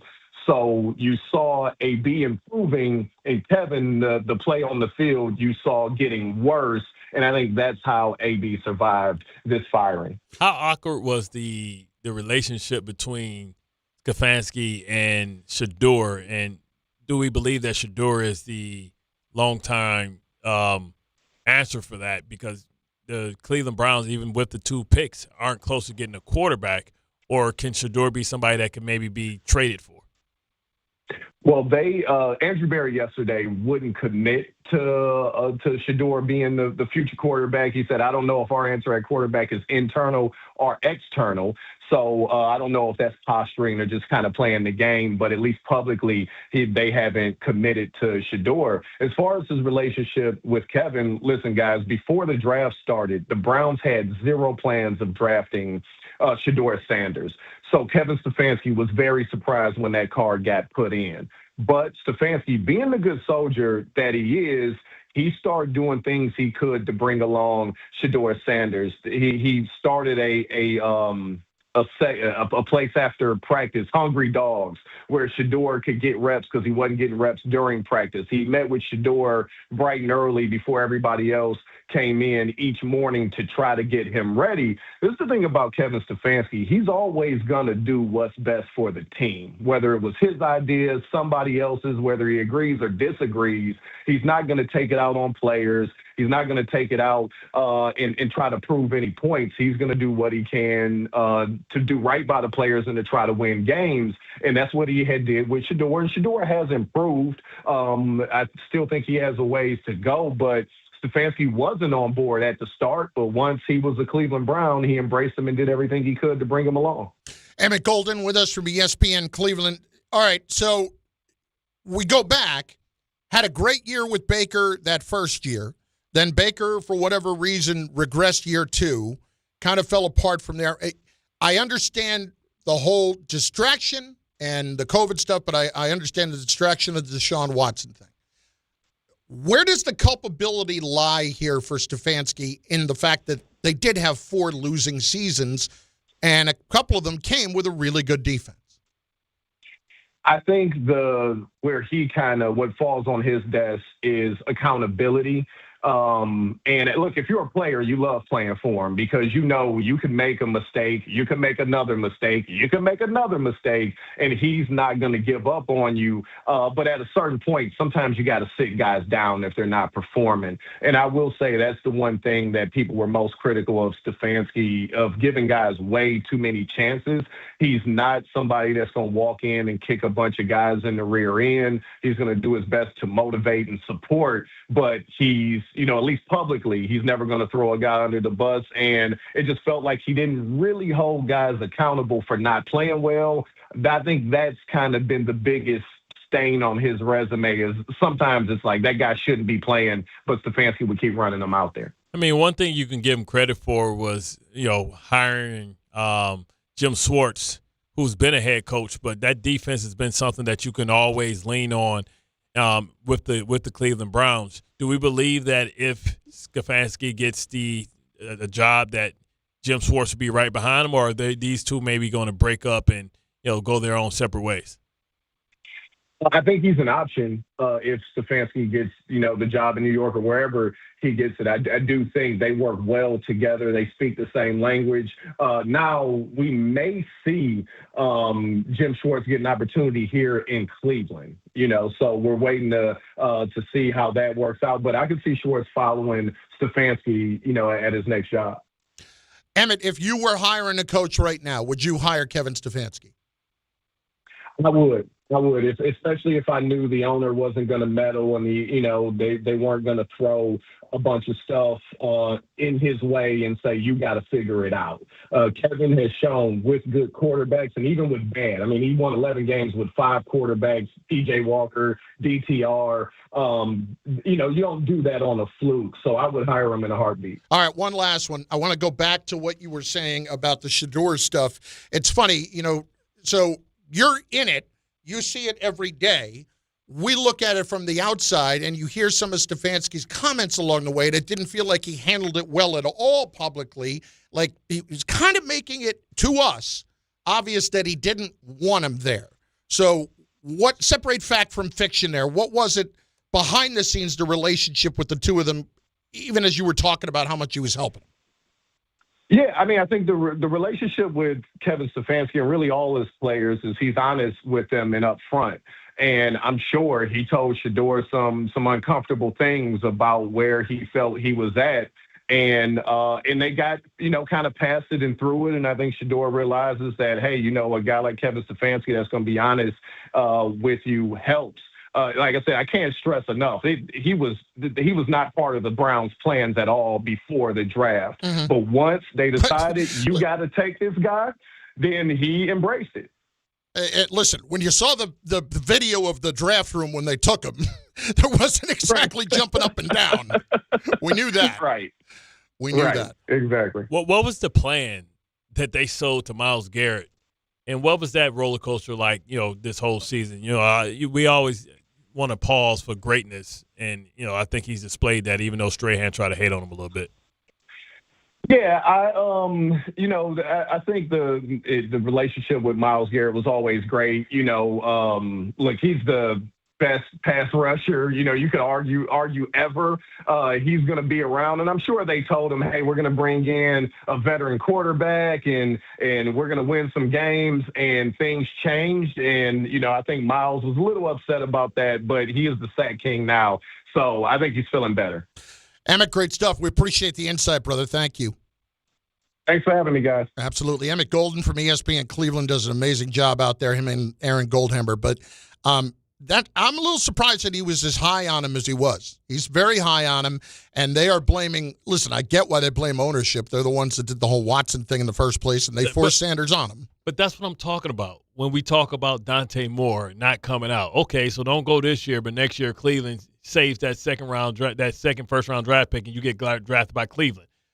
Well, this is not specifically about the Jets. This is about dysfunctional organizations. Okay. But dysfunctional. Yeah, the dysfunctional. Disorganal. Yeah. Functionizations. Right. The dysfunctional organizations are always going to be at the top to take. Like, the Titans aren't taking a quarterback. Yeah. Jacksonville's not taking a quarterback. The same people that's going to take the quarterback, if they don't get it this year, is Arizona. Maybe you get lucky and go to Indianapolis. Maybe. But they ain't got no first-round draft picks for 2 years, right? So this is what I'm talking about. So it behooves Dante Moore to come out this year because you can't escape the bad organizations. Bart Carlin, ESPN New York. Ooh. Aaron Glenn and Darren Muji have spoken. You will hear it in moments. Next on ESPN New York. Tuesday with Don, Hahn, and Rosenberg. How concerned should Knicks fans be about this 4-game slide? Yeah, it's pretty simple.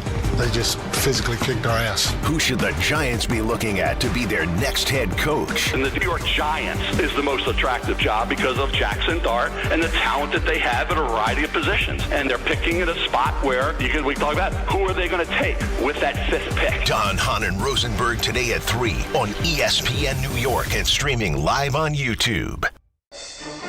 FanDuel is giving all customers a profit boost every college football playoff game day. That means more chances to level up your picks and turn big moments into even bigger wins. Ride with the favorite, take a shot at the underdog, or build a parlay. Then apply your profit boost and go for bigger winnings. FanDuel is the best place to get into all the football action all playoff long, and when you win, you get paid instantly. So visit FanDuel.com/local to get your college playoff profit boost today. FanDuel is giving all customers a profit boost every college football playoff game day. That means more chances to level up your picks and turn big moments into even bigger wins. Ride with the favorite, take a shot at the underdog, or build a parlay. Then apply your profit boost and go for bigger winnings. 21 and over and physically present New York. Opt-in required. Bonus issued as non-withdrawable profit boost tokens. Restrictions apply, including any token expiration and max wager amount. See terms at sportsbook.fanduel.com. For help with a gambling problem, call 877-8-HOPE-NY or text HOPE-NY 467-369.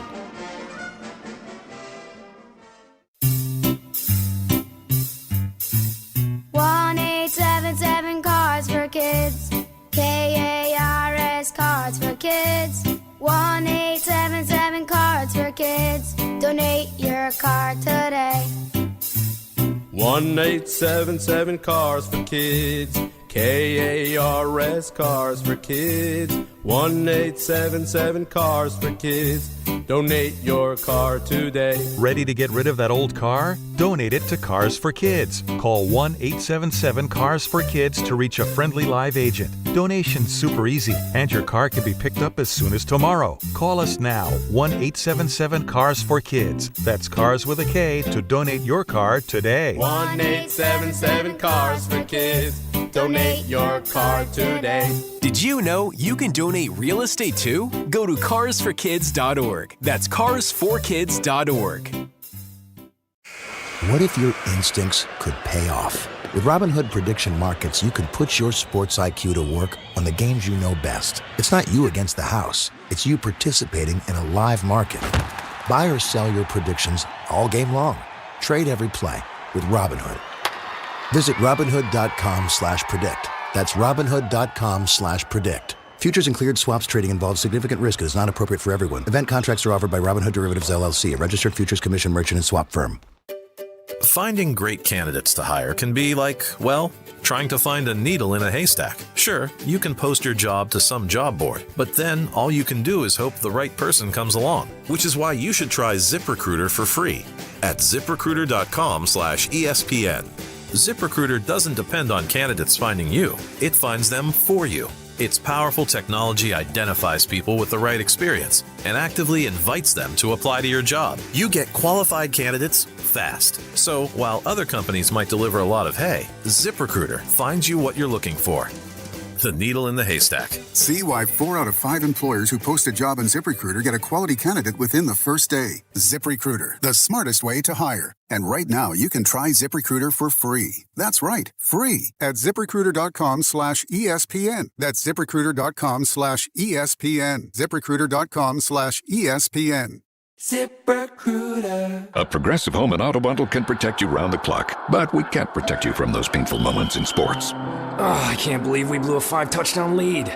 Sure, but you got to feel like they were going to win for almost the entire game. But I was about to buy playoff tickets. So you were prepared for a good time. That's pretty nice. It's the worst loss any team has ever had. And you got to witness history. Okay, we're done here. Well, at least your home and auto are protected with a bundle from Progressive. Progressive Casualty Insurance Company affiliates and other insurers. Not available in all states or situations. Hey, fans! Welcome back to Fansville's Cheers and Tears. Oh. Okay, so like everybody deals with losing, right? To a rival on a last-second field goal. Whatever, it's fine. I'm totally fine. But I cope with losing with an ice-cold Dr. Pepper. Those 23 flavors are like so delicious. They totally wash away the pain of your college football team taking a big fat L. College football, it's a pepper thing. In the city that never sleeps and never stops talking sports, ESPN New York is always on. Now you can live and breathe everything New York sports wherever you are. On your radio dial, on the ESPN New York app, and streaming live on YouTube. However you watch or listen, ESPN New York is always on for you. Hear us, stream us, watch us. This is ESPN New York.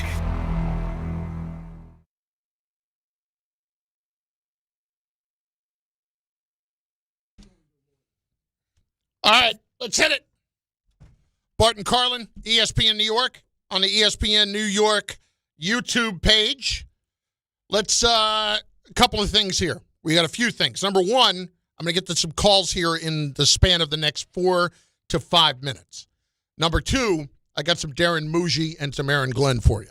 You ready? Is it liquid gold? I don't know. I haven't heard it. I haven't heard it. Literally came in the last few minutes. Darren Muji, when will the team be competitive and respectable? I believe we can be competitive and respectable right away next year. Because I've been here a year, I've learned a lot. We've learned a lot. I've got a clear vision. AG and I, like we said, we talk daily on this roster and the vision in this division. And with the assets we have moving forward, the draft capital, the cap space, I know we're going to continue to build and add good players to the team that are going to help us win. What do you got? I see it when I believe it. I believe it when I see it.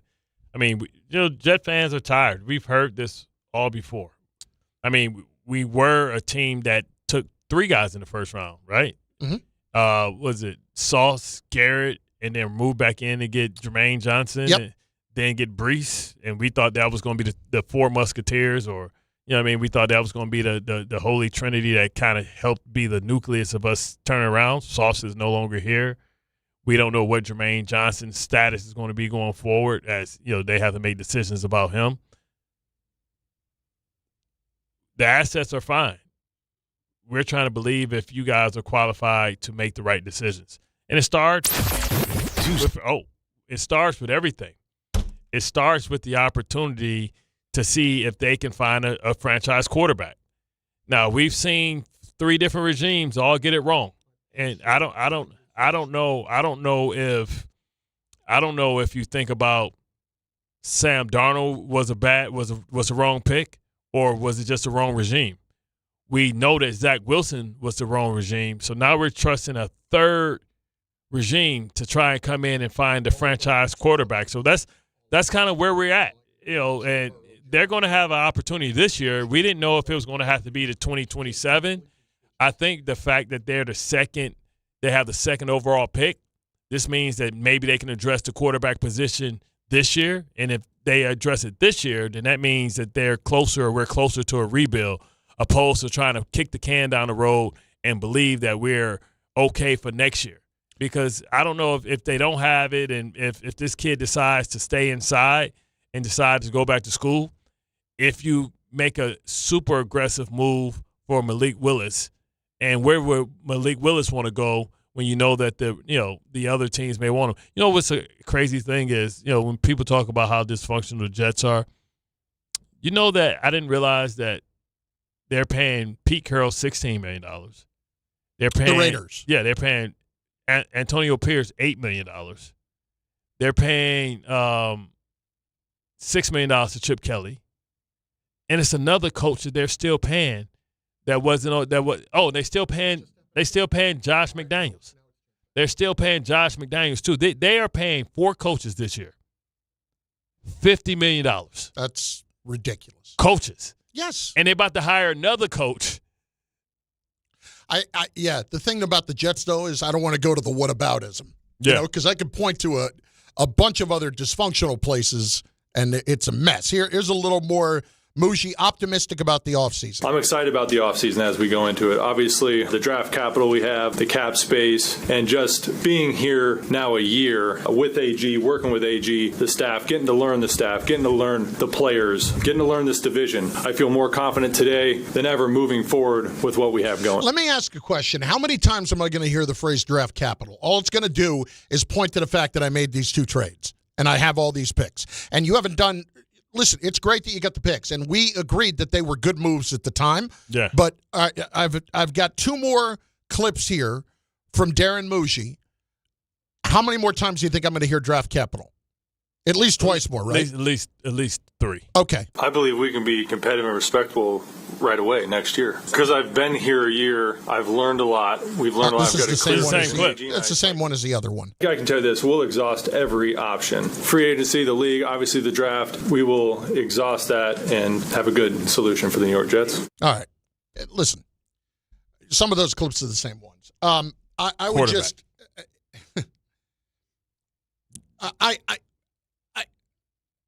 What's frustrating is that, as I can't even find my words on this, it's somewhat ironic because the words just don't even matter anymore. I do want to hear what they have to say. It doesn't matter to me what they actually say unless they say something remarkably stupid. All they're going to say is the same thing, which is we're optimistic about the future. We have a plan. We have a very clear vision. I'm getting tired of clear vision, too, not just the Jets, everybody. Giants, same thing, clear vision. Joe's got a clear vision.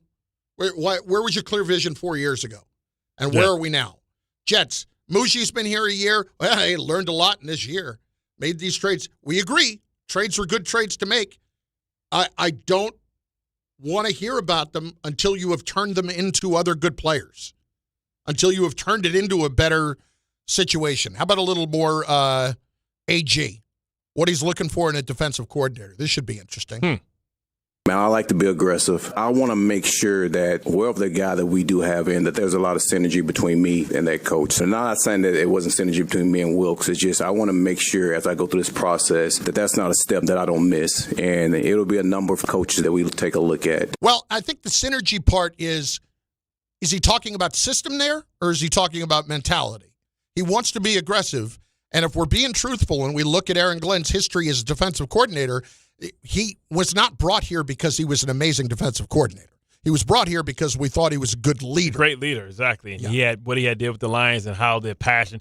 You know what he looked like? He looked like Robert Saleh when everybody was like, man, he's going to be a great coach because look how much his players love him. And when you looked at him on the sidelines with Detroit, it was high fives, it was hugs. People love the high energy crap. Right. And former player and the story of coming back with the Jets. But the reality is, Ben Johnson was the hottest guy out there. Yeah. And we didn't have a chance at him. So that's kind of what it was. But listen, they wanted Aaron Glenn. We knew that the entire time, and that's fine. It's just synergy with him. Do you think that has more to do with the kind of system that he wants to run or what? Because when he went to Wilkes last year, this was not somebody that he really had a history with, and he kind of ran a different defense, didn't he? Well, to me, yeah. I mean, to me, it was a lethargic, unimaginative defense. And, how much is he going to be involved? You want somebody he got synergy with, but you got to get involved. Like, I understand the vision, but at the end of the day, like I said, it goes on your permanent record, bro. So you got to figure this thing out. You talk about aggressive coordinators. Schwartz is the guy, but will Schwartz want to come here when he thinks he's a better coach than the head coach? It's Bart Carlin, ESPN New York, Power Hour in just moments. Ooh, I like that. A little teased it. Teased it, Power Hour. Your calls, which we have not gotten in, and there are some people on the lines who have been patient and waiting for a bit. We will get those shortly, and really still looking for an answer as to why Stefanski appears to be the odds-on favorite for the Giants. ESPN New York YouTube page where you can watch this in all of its glory. Even Cash money. You want it? We've got it. Find a list of all contests and official rules by visiting ESPNNewYorkContests.com. That's ESPNNewYorkContests.com. Tuesday with Don, Hahn, and Rosenberg. How concerned should Knicks fans be about this 4-game slide? Hey, it's pretty simple. They just physically kicked our ass. Who should the Giants be looking at to be their next head coach? And the New York Giants is the most attractive job because of Jackson Dart and the talent that they have at a variety of positions. And they're picking at a spot where we can talk about who are they going to take with that 5th pick. Don, Hahn, and Rosenberg today at 3 on ESPN New York and streaming live on YouTube. Hey, New York and New Jersey, Boost Mobile has an unlimited talk, text, and data plan that's only $25 a month forever, meaning you'll only ever pay $25 a month for the rest of your life. Who wouldn't want unlimited wireless when it only costs $25 a month forever? If you don't, you must be one of those people who enjoy overpaying for their phone plan. $25 a month forever is truly as good as it gets, so go online and switch now at boostmobile.com. After 30 gigabytes, customers may experience slower speeds. Customers will pay $25 a month as long as they remain active on the Boost Mobile Unlimited plan. Health surprises can change your life in an instant. You've seen it happen to others, but it doesn't have to be your story. At Princeton Longevity Center, we customize actionable and proactive health plans to maximize your lifespan and take control of your health. Our Cancer Check program combines cutting-edge technology with top medical expertise to keep you ahead of potential risks. With advanced full-body imaging, genetic testing, and multi-cancer detection blood tests, we look for even the earliest signs of problems. Results are analyzed by expert physicians who craft a personalized plan to safeguard your future. You're not just a patient, you're a partner in your health journey, backed by a team committed to helping you live longer, healthier, and more vibrantly. Our programs have saved hundreds of lives and empowered countless others to take control of their health. Be proactive with your health for the ultimate peace of mind. Call 888-8000-PLC or visit PrincetonLongevityCenter.com. Hey, football fans, picture this. You bet on your favorite player to score the first touchdown in the game, but his teammate scores instead. If this happens, BetMGM wants to give you another chance at the end zone. With BetMGM's Second Chance promotion, you'll get your stake back if your first touchdown scorer scores second instead. Really? That's right. Bet on any pro football player to score the first touchdown of the game. If you're right, you win. If your player scores second, you get your stake back in cash. With BetMGM's Second Chance offer, you have a chance to keep the fun going after the first player crosses the goal line. BetMGM and GameSense remind you to play responsibly. See BetMGM.com for terms. 21 years of age or older to wager and physically present in New York and New Jersey only. Existing customer offer. Subject to eligibility requirements. Rewards paid back in unrestricted withdrawable funds. Gambling problem? In New York, call 877-8-HOPE-NY or text HOPE-NY 467-369. In New Jersey, call 1-800-GAMBLER.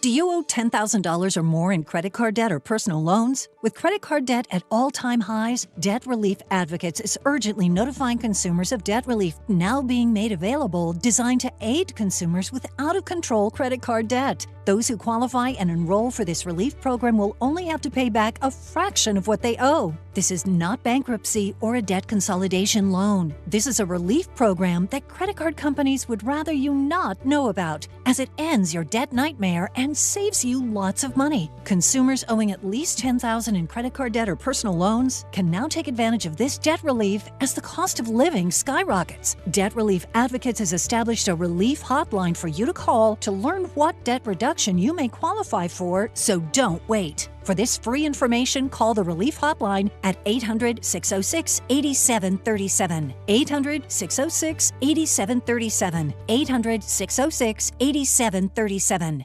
Hey, this is Jalen Brunson. Jalen Brunson for three. And this is your home for New York Knicks basketball. This is 880 ESPN. WHSQ and WCBS-FM HD2, New York.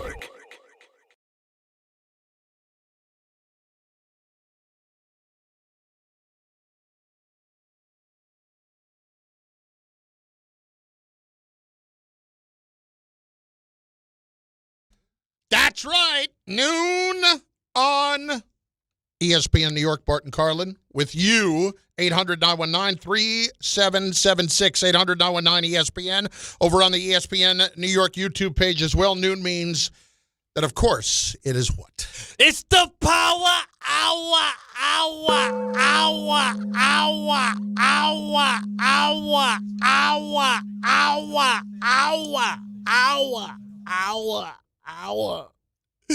do anything to get a quarterback.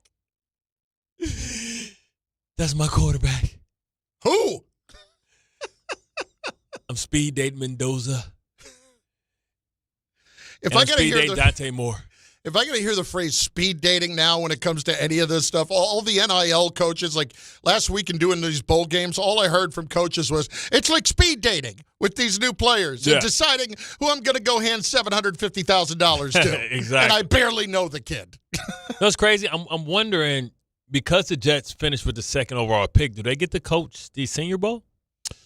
That's a great question. I thought the Senior Bowl – no, I was thinking of the Pro Bowl. Pro Bowl used to be the AFC Championship runner-up. Yeah. I don't know. Do they? I think they might. It usually because that would be tremendous. I mean, that's good extra knowledge, you're saying? Yeah, that's extra knowledge. You get some of the best prospects. That's where you find hidden gems because you see them practice all week. You see their temperament. You get to see them in their natural habitat. You get to see how they compete and practice and how they take coaching and then apply that coaching in drills. Mm-hmm. That's the perfect way. Okay. Bart Carlin on ESPN New York, on the ESPN New York YouTube page. I have not given you your sufficient chance to go back to it, but I will shortly. Mm-hmm. Bart had quite the big night last night with the 31-point whop. Yeah, man. Of the New York Knicks. It's pretty simple. They just physically kicked our ass. Yeah. Listen, we always talk about having goons and goo goblins. Well, we've always kind of questioned the toughness of this Knicks team. And I think, that's fine when you play against certain teams, but certain teams that's going to get up in you, that's going to make you uncomfortable. You need some people to step up and match that physicality. We saw that last year in the playoffs with this team. You know this is going to come. This is who this is who the Pistons are. This is who they've always been. Detroit 3.0. In the times in which they've won championships, whether you want to talk about the Malice in the Palace, those Pistons, or you want to talk about the Bad Boys. So they have a brand in their own brand, but I just need the Knicks to remember what their brand is too. I mean, this is the people that had Oakley, Mason, Pat Riley. Oh, no, not accustomed to seeing them getting pushed around. Knicks are soft right now. My point. Knicks are soft. And you can be soft about a lot of teams unless you're hoping that somebody do your work for you and get rid of the Pistons for you. This is the matchup that we anticipate. 1 and 2 in the Eastern Conference Finals. They only play each other 3 times. This is the tough sentence, or a couple sentences that came from Stephen Bondi's story today in the New York Post. All things considered, the Knicks are clearly behind the Pistons.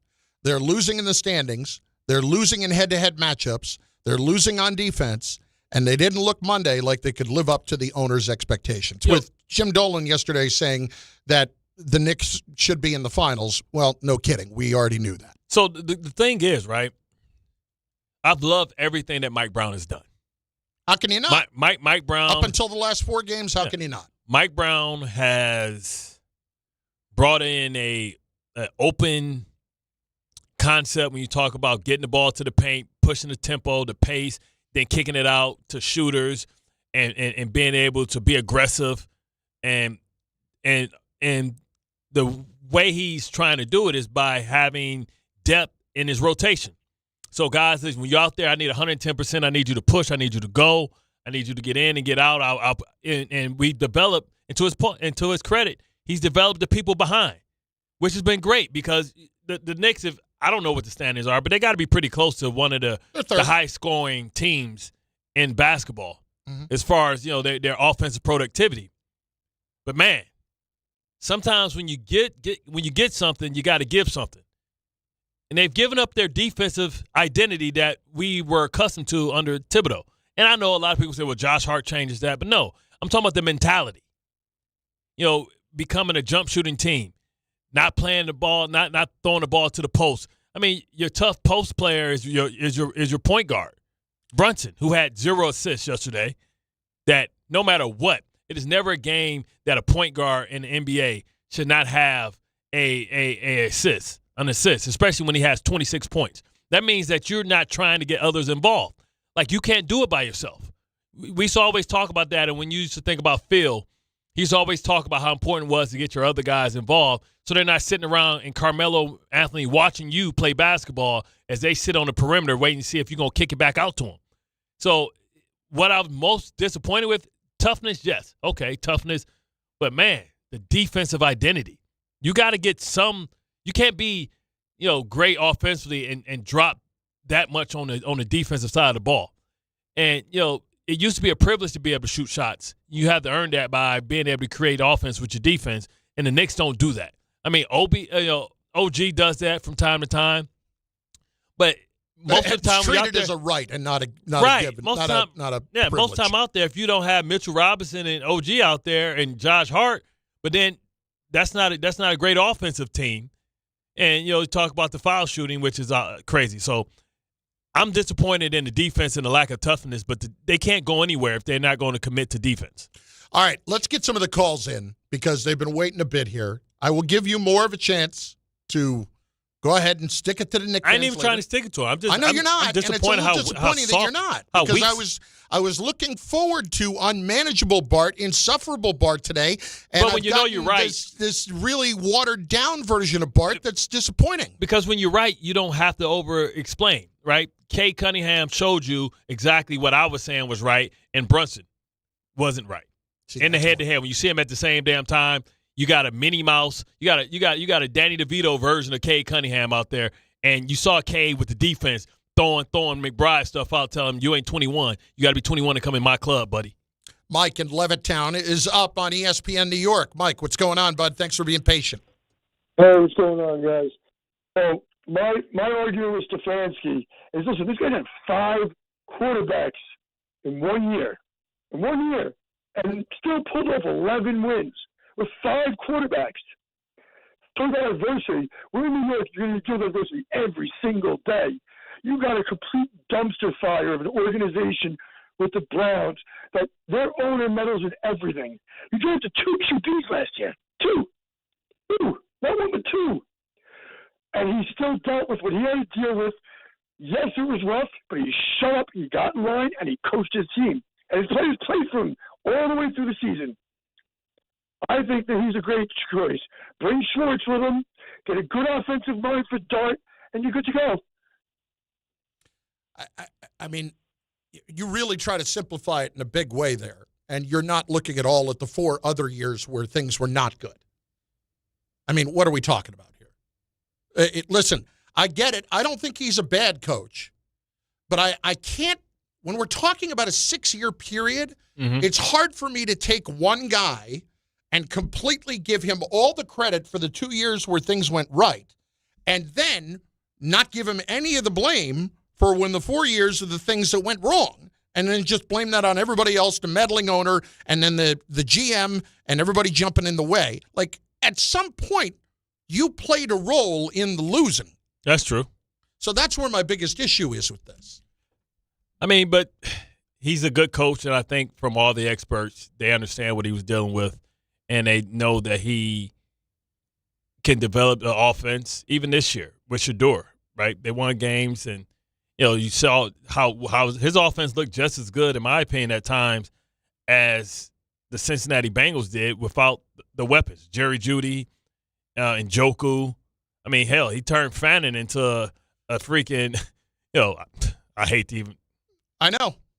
Turned Fannin into damn near 1,000-yard receiver, and who knows what he would have done if he wouldn't have tore his, he tore his growing up against the Steelers. He would have had another game where he probably would have pushed for 1,000 yards at a tight end. How about Vinny in Staten Island next on ESPN New York? Vinny, what's up, baby? What's going on, fellas? Darren Muji. He just said he learned a lot this year. The first thing he should have learned is that Aaron Glenn's a horrible coach. That's the first thing he should have learned. Well, first of all, hang on. I'm going to let you get your time in. Don't worry. Okay. But let's be clear. Aaron Glenn is Darren Muji's boss. Okay. Not the other way around. Darren Muji was hired after Aaron Glenn. Aaron Glenn should be nobody's boss when it comes to football. Okay. Second is Jet fans are starving for a winner. Okay. You want to mix things up? You bring Rex back. You go get Kirk Cousins as your starter. You raid Atlanta. You get Kyle Trask as your backup. You go sign Kyle Pitts in free agency. You get Kyle Pitts in free agency, and then you grab Cornell Tate as your wide receiver next to guy. You get Cornell Tate as your second pick, and then you go all defense. You re-sign Breece Hall, and then you got an offense. Then you got a team. Rex will bring back everything. Vinny, I'm with you. I mean, I understand what you're saying as far as the tight end. But Kyle Pitts, I know he had a great year this year. Just that contract's going to be too high for what he is. I think, like I said, that's why I say go with a guy like Isaiah Likely because we haven't seen the best of Isaiah Likely. We've seen him in spot duty because of, Mark Andrews. I mean, I think Kyle Pitts finally, of course, contract year showed what he could be capable of. I appreciate the fact that you treated that call with some seriousness. Not everything was asinine. Allow me to ask a question. You see the size of my head. I got a big head. Yeah. Yeah. If I were to give you this microphone right here, which is a pretty heavy microphone, how many blows would you have to rain down on my head to kill me so that I didn't have to listen to that phone call again?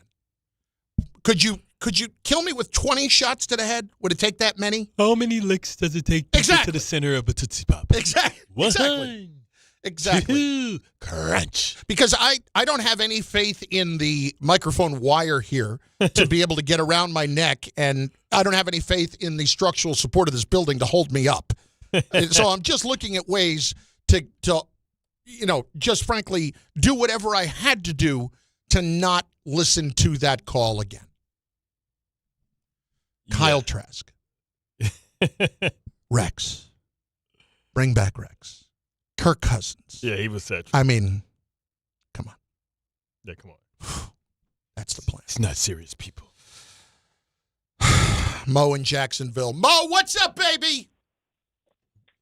What's going on, fellas? Duval. I think the problem with Jets fans is they live in the past. I mean, Rex Ryan hasn't been like in an NFL or on an NFL team in like 10, 15 years. So you can't go there. But I just want to make an argument. I think that the Raiders head coaching vacancy is actually better than the Giants because, first of all, you have no state income tax. You have the first pick. You have over $100 million in cap space. You have Genty. You have Crosby. You have Bowers. So hang on hold on about Crosby. That might be a bit of a problem. Yeah, he might be getting moved. Yeah. Yeah, Crosby. They basically sat him down the last two games, and he was not happy about that. But he did sign a contract last year, so he, let time take him on his job. Yeah. So I think if like a new coach came in, I'm sure he could, sell him on his plan and possibly like keep him. But I think it's a better opening in my humble opinion. The other two things, how come Doug Peterson is not being mentioned as a head coaching job? I mean, I know Mike McCarthy is, and they both. Because he just had one in Jacksonville, and he had Trevor Lawrence, and now especially you're seeing what Liam Cohen can do with Trevor Lawrence, and it's got you asking questions about Doug Peterson. Maybe eventually again, I think Doug Peterson will be a coordinator somewhere again before he is a head coach again because that was his second job, even though he won a Super Bowl in Philadelphia. Yeah. And my last thing is, I know it bothered you, Chris, earlier, but the whole Detroit basketball. When I moved to the States in like the early 2000s, I fell in love with those early 2000 Pistons. And every time Chauncey Billups would make a 3-pointer, I would literally in my living room scream, Chauncey Billups. But don't you wonder now every time he missed a 3-pointer if he missed it on purpose? No, that was far before if he was taking a dive. No, that was no. But that's fine. But there are plenty of times now that you can look at somebody's character later on and say, I wonder if he's doing it all along. Of course he wasn't. It hurts our feelings. It does hurt your feelings. I understand that. But Rasheed Wallace. Once again, how many shots to the head would it take with this microphone to just kill me so that I didn't have to listen to this part? How about Al in Patterson, New Jersey? Al, what's up, dude? How are you? You're on ESPN New York. What's going on, guys? Your other two guests kind of took the fire out of my little spiel, but it's comical to hear. And I know you're a Bart. You stand for the coach, your old coach. But Ryan hasn't won anything. Think about it. When he was the man, like when he was as a head coach, what has he won? What has he been successful at other than talking? So that's what my spiel for that last caller. Well, Rex got to two AFC championship games. But that's not winning. On the Jet level. Give me 1 second. I'm sorry. When we're talking about putting it on the Jet scale, that is winning. What did Sean McDermott win? But there you go. You just proved my point. You You accept mediocrity. You know what I mean? Or mediocrity. But what did there you go, mediocrity. But okay, what did Andy Reid win for a long time? No, all right, but that's a trend of someone being successful in meeting a certain peak for sustaining it for a long period of time. Rex, okay, he'll win a year and then you'll suck for 2, and then he'll get fired and he'll jump to somewhere else. But I don't really want to harp on Rex. Yeah, please. Because we know who he is. We know who he is. Now, I believe even with the coach that they have now, I believe you have to allow something to play out. You have to allow it to play out. I don't believe he's the guy. Well, look, Aaron Glenn may not be the guy, but he's not going anywhere. He's not going anywhere right now. That's for damn sure. Can't wait. All right, here's this. I just saw it. Yeah. This from Adam Schefter. Commanders offensive coordinator Cliff Kingsbury is leaving the organization to pursue other opportunities. Kingsbury and Dan Quinn met today and agreed to mutually part ways. So here's what I don't understand. This was kind of out there Sunday. I don't know if it was Diana Rossini or whoever was suggesting that this was possible, that Kingsbury was going to be up for a couple of head coaching opportunities, but that the Commanders kind of wanted to move on from him anyway. Can it really just be, is that simply about putting Jaden Daniels in harm's way too much with his style of offense, which, by the way, if you're the Giants, you should be paying very close attention to with Jackson Dart. Do you think that's what that's about? I think it definitely is. Whenever you have a disappointing season, you're always looking for who you're going to blame and who can you point the fingers to. And you pointed squarely at Cliff Kingsbury. See, I don't know that I would hire Cliff Kingsbury to be the head coach right now. Seems to wear his welcome pretty quick. He does. How long was he in Arizona? I think 3 years. Like 3 years. And that's 2 years years went from, now. He drafted the quarterback. Yep. Had success the first year. Yep. And after that, 2 years, they got rid of him. And that's when they did give Murray the contract. They gave him that, not ultimatum, but those conditional things about the video games. Yeah, all that stuff. And that was on Kingsbury's watch that stuff had been happening. So now Kingsbury goes. It is odd. Kingsbury goes to D.C. They have Jaden Daniels. They drafted him with Kingsbury.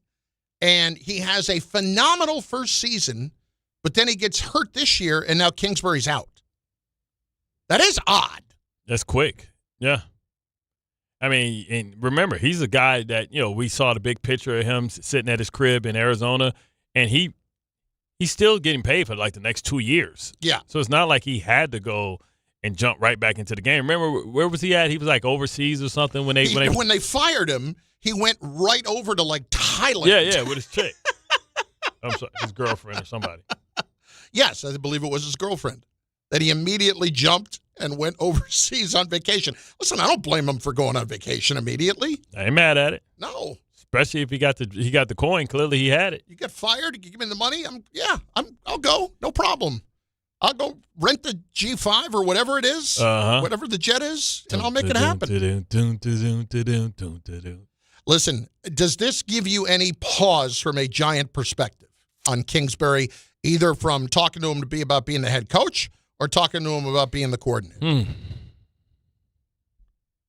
Because you would think that Kingsbury would be the kind of coordinator that would work really well with Jackson Dart. It's just, is Dart going to be smart enough to protect himself? Yeah, with the RPO. He's a little Right. bigger than Jaden Daniels as far as weight-wise. At least it seems like it. Not by much. Yeah.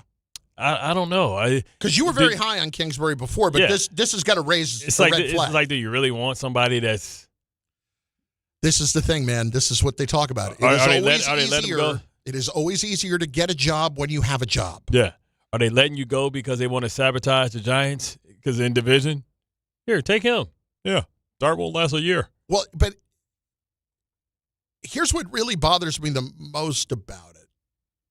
They didn't even give him the chance to try to get one of those other jobs while he had a job to enhance the opportunity to get rid of him before they get rid of him. Maybe they're either that or there's somebody that Dan Quinn has targeted right now that he feels like he has to go get right now. But the thing is, yeah, these conversations had already to be happening because it was reports of it on Sunday. Right. Before we even knew the hay was in the barn. But we thought that they would at least keep him in the job while he was interviewing for other head coaching jobs. Yeah.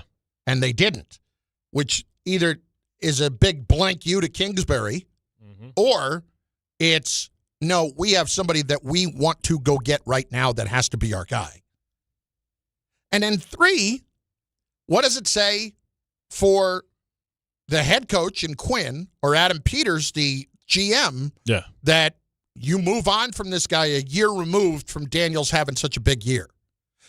Could it be that Daniels was like, you know? Because you don't move on from him without talking to your franchise quarterback. Yeah. The thing is, it's not that many offensive candidates, head coach candidates out there. It seems like most of them are defensive, unless you go on Kubiak. It does feel that way. It does feel that way. Kubiak, it feels like Kubiak moves up, right? Because if we see how, I mean, this is the thing. Like, when you look at the Seattle Seahawks are the favorite to win the Super Bowl now. Mm-hmm. If they win the Super Bowl, Clint Kubiak's stock's going to skyrocket. Well, he'll interview for head coaching jobs in between. Right, correct. Right, with the time that you get. And he's in Seattle. Yeah. So to fly all the way out here for 6 hours might have to be a video. Ooh, that just hurt. You can hear that? I just heard. Did you just hear that? That was Bart's neck cracking. Y'all can hear that? I heard that. I only think I can hear it in my head. I don't think people can hear it. No. I heard that in the mic. Oh. I heard that. I don't know if people outside heard it, but oof, that was a loud crack. Tension. You going to see the chiropractor today? No. I just do it myself. Just do it yourself? You don't have anybody work on your back or your neck or anything? Every blue moon, if I get out of alignment, I'll call Dr. Snyder, which is the ART guy for the Jets that used to work on me. Okay. Yeah, feel good. I've been working out. I know that. You tell us every freaking 5 minutes.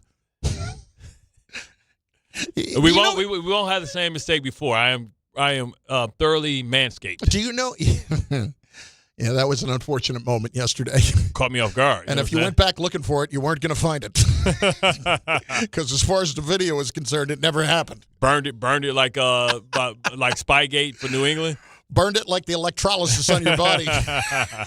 Bart Carlin, ESPN New York, and on the ESPN New York YouTube page, you can go there. You can watch the show, 800-919-3776, 800-919-ESPN. I want to remind you that the ESPN New York Survivor Pool is officially wrapped up. Over 3,100 entries competed this NFL season for a $5,000 grand prize, and 9 survivors made it to the end with correct picks every week. At ESPN New York, Chris Canty outlasted all 13 other hosts. He finally got knocked out in week 14.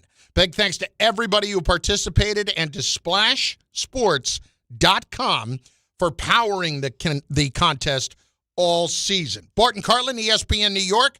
Lines open at 800-919-3776. Why is Kevin Stefanski such a foregone conclusion for the Giants? And more on the Knicks debacle last night in just moments, including another problem that is rearing its ugly head once again.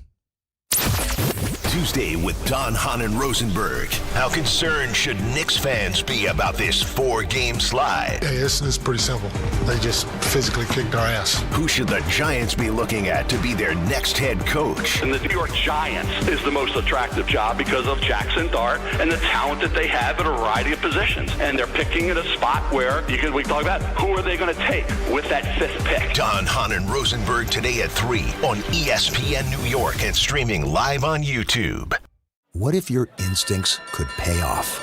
With Robinhood Prediction Markets, you could put your knowledge to work on the events that matter to you. Prediction Markets isn't just sports. It's the Fed rate decision, your favorite award show, and so much more beyond the playing field. Trade events with Robinhood.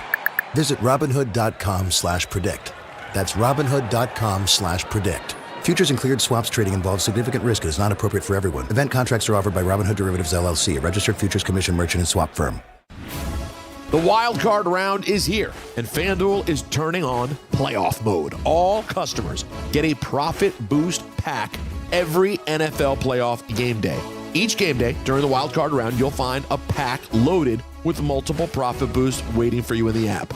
I am loving what I've seen from the Bears late in the season. I'm kind of feeling them. Take your shot on an upset, though, if that's for you, or build a parlay that fits the moment. Then apply your profit boost and go after even bigger payouts while the playoffs get rolling. So visit FanDuel, an official sports book partner of the NFL, and grab your profit boost pack every NFL playoff game day. 21 and over and physically present in New York. Opt-in required. Bonus issued is non-withdrawable profit boost tokens. Restrictions apply, including any token expiration and max wager amount. See terms at sportsbook.fanduel.com for help with a gambling problem. Call 877-HOPE-NY or text HOPE-NY 467-369. I know that hiring can be challenging. You sort through tons of resumes and you get too many so-so applicants. You're just waiting for someone to match your role perfectly. Well, now, there's a place where you can meet them fast. ZipRecruiter. Need to hire right away. Start your search for strong candidates. The right fit awaits. Build your team. Build it sooner. Meet your match on ZipRecruiter. Just head to ZipRecruiter.com/ESPN right now to try it for free, and you're on your way to meeting your match. 4 out of 5 employers who post on ZipRecruiter get a quality candidate within the first day. So try it now. Go to ZipRecruiter.com/ESPN. Once again, that's ZipRecruiter.com/ESPN. Meet your match on ZipRecruiter. Try it free. Hi, I'm John D'Agostino from D'Agostino & Associates, the injury firm. You know what's interesting about the words personal injury? The first word is person. And at D'Agostino & Associates, that word means everything. That's because I handpick every person in our firm, from the pleasant professional person who answers your call to the experienced person litigating your case in court. Because every person in my firm is an extension of me, and the only way to exceed our clients' expectations is to deliver the highest level of personal service every single time. And that starts with hiring the right people. You see, we know that every client is a person too. Someone going through the toughest time in their lives and deserves to be more than just a file number. At D'Agostino & Associates, we put the person back in personal injury. So call 1-800-BITE-BACK. That's 1-800-248-3222 and ask for me, John D'Agostino. And let's talk about your case, person to person. D'Agostino, law, bite back. All the way over Barzell, score! New York Islanders hockey is back at UBS Arena, and it's time to bring the family and make some noise. With more afternoon games this season, the Islanders have special kids-themed games and activities for young fans. Play games pregame at the park and head inside for fun on the concourse and on the ice. Tickets for the 2025-26 season are on sale now. Get your tickets at NewYorkIslanders.com. We all hear the radio ads about the IRS. They tell you to be afraid, to be scared, and they try to frighten you into calling. I'm not here to do that. Tax Relief Advocates is different. TRA is here to tell you that if you owe money to the IRS, whether it's $5,000, $50,000, or $500,000, we have a solution. It doesn't matter if you're sitting in your car, at work, or with your kids. No matter where you are, call now. 800-575-6759. Don't lose hope. TRA can eliminate or reduce what you owe to the IRS. Generous programs are now available that can give you a fresh start. Our passion is taxes and helping individuals fix their IRS problems. We have over 1,000 5-star reviews on Google and an A+ with the Better Business Bureau. You don't need to be afraid of the IRS any longer. End your tax nightmare today by visiting us online at TRA.com or call 800-575-6759. That's 800-575-6759. Tax Relief Advocates. Real solutions for real people. Commanders also got rid of Joe Witt, their defensive coordinator. Yeah, we knew that was probably going to happen. Yeah. He'd be good at he's decent linebacker coach or somebody like that. Cliff Kingsbury out with the Commanders, and he apparently they're positioning it as if it's mutual so that he can pursue other opportunities. But there were kind of rumors over the weekend that they didn't necessarily want to bring him back again. It's Bart Carlin on ESPN New York. Game time, brought to you by Tullamore Dew Irish Whiskey. Because when it's game time, Telly time. That's right.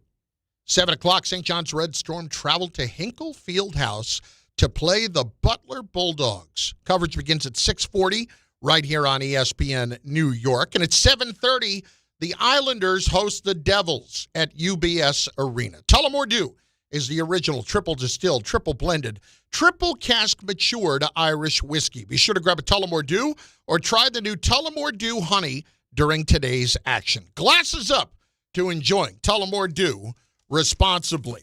Let's hit a couple of calls here. 800-919-3776. Jeff in Jersey is up on ESPN New York. Jeff, what's going on? That's me, bro. That's you, bud. May I speak? Yes, can I speak to the mad backup, Mr. 5'7", Mr. Bart Scott? What it do, baby? Yes, sir. We had a conversation on this 2 months ago, and I told you back then, Spag should be the HC, AP should be the DC, Mr. Antonio Pierce, and the OC should be Mr. Eric Bieniemy.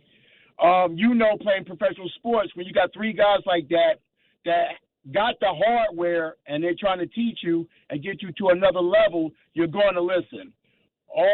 No nonsense guys. Two of the guys are from the Giant organization. They won in New York, so they know how to win in the city. So that's my 2 cents about the whole situation. I just don't know if Eric Bieniemy could coexist like with today's players. Like he got away with it because like the Kansas City Chiefs guys were kind of on their way out. But man, I hear he can be hard to deal with, tough on players. Here's the deal. He's right now the Bears running backs coach. He got fired at UCLA as the offensive coordinator. Like it's a bizarre turn of events, and you think that's what it had to do with. You heard he was difficult to deal with. Yeah, well, just with players and how he talked to players and stuff like that. Like that's old school, yelling at people like Bill Parcells and calling them dumbasses and stuff like that. These new kids can't take that. You know what I mean? So I don't know. Offensive coordinator, I don't know. Who did you want as the head coach? He wanted Spagnuolo, and Spags, okay. And he wanted Antonio Pierce as defense coordinator, which okay. Mm-hmm. Listen, I don't have a problem with that. Coming back full circle, but I don't know if I would go Eric Bieniemy though. Listen, I might go Doug Peterson. I will say this for Eric Bieniemy: they have had a good year with their running backs in Chicago. With DeAndre Swift and Kyle Monangai, they've had a very good year running the football. Now, I don't know how much of that might have more to do with Ben Johnson's blocking schemes and Ben concepts. Johnson, and also the fact have you seen how much they really invested in their offensive line? Oh yeah, of course. I mean, they've been doing it for some years. Yeah, Darnell Wright. The money that they traded for Jonah Jackson, they traded for one of the other starters. They paid the center Drew Dahlman a ton of money. Yeah, so they really invested a lot in that offensive line this year. A couple of other things here I wanted to bring up. Number one, in relation to the Knicks, once again, Karl Anthony Towns. So there's this quote, and we were not clear when it came from, but it appears to have come from last night with Towns in relation to why he only had 6 points and what the problem is with him with the Knicks. This is from Stephen Bondy in the Post. The All-Star Center produced just 6 points in the 31-point loss to the Pistons, Already the fourth time that he has failed to score in double digits. Towns only scored fewer than 10 points once all of last year. Quote, different system, it's just different. And then he goes on to say, it's different and not good for Towns' numbers. Fewer shots, converting at a lower percentage than last season under Thibodeau. Biggest adjustment is for me. This is back to the quote. Like Mike said, I make the biggest sacrifice. We're figuring it out. We've got a long flight, which was, like 45 minutes home. Practice tomorrow, and we've got to sit down and figure out who we are and how we want to get back on track. I do wonder how long it's going to be before Towns really is just kind of fed up with this part of it. They up until the last 4 games, have been winning games. They've had a terrific year so far. They've obviously lost 4 in a row, and it's easy to get frustrated after a game like last night when you lose by 30 and you only have 6 points in that game. And it feels like, OG gets more shots, Bridges is getting more shots, and he's like, we always talk about the person that has to sacrifice. In Miami it was Chris Bosh. Feels like he's becoming a Chris Bosh, and he can't get the balls where he wants to. We talked about earlier on in the season. Remember, we talked about his conditioning and things like that. So it's been a lot going on as far as being able to try and figure out with Karl Anthony Towns how he fits in this system. And the thing is, he doesn't do anything else really, really, really well as far as being able to be a defensive force and convert defense to offense, start his own drive or, he doesn't do those type of things. So, like, if he's not scoring, like he's a defensive liability, and then he also is somebody that you can't really depend on. And how quickly will his lack of offensive productivity affect his defense? Last night really had me convinced that this is going to be more of an issue, but also that, no matter what Jim Dolan says, Knicks are not a championship team right now. They're not. I mean, are they an Eastern Conference champion team? Right now? No. I mean, because against the other teams that are heavily flawed, we don't worry about them against anybody else. I don't think anybody's paying attention how I'm sorry, they just lost by 31 to the Pistons. Yeah. But, a lot by every measure are not as good as the Pistons. Well, a lot can happen in that time. The Celtics. People can get injured. With Jason Tatum out, are a half game better than the Knicks. That should not be the case. Jaylen Brown isn't a top 10 guy, remember? You weren't here when I got yelled down by everybody saying that Jaylen Brown is top 10? That he wasn't. You said he wasn't, or you said he was? I said he was. Yeah.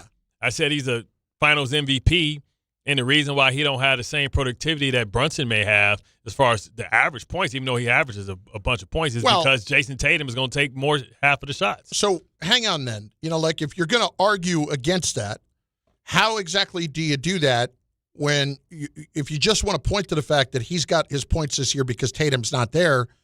The team, somebody's got to score the points. Correct.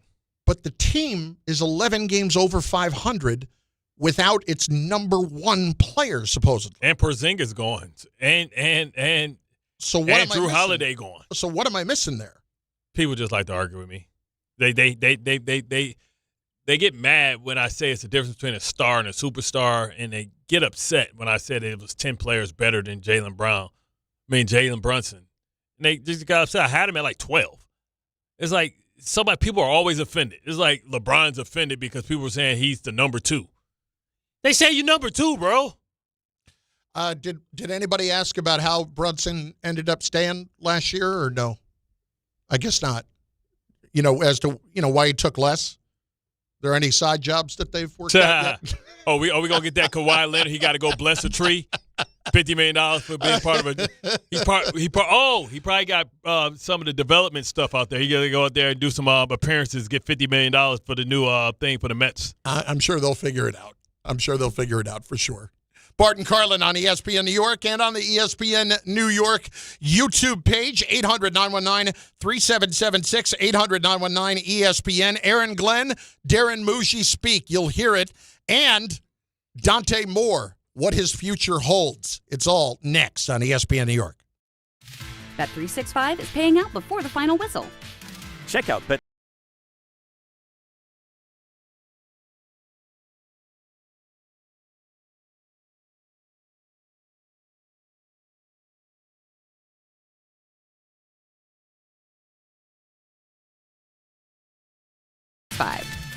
Gambling problem? Call 1-800-GAMBLER. 21 plus only. Must be physically located in New Jersey. T&Cs apply.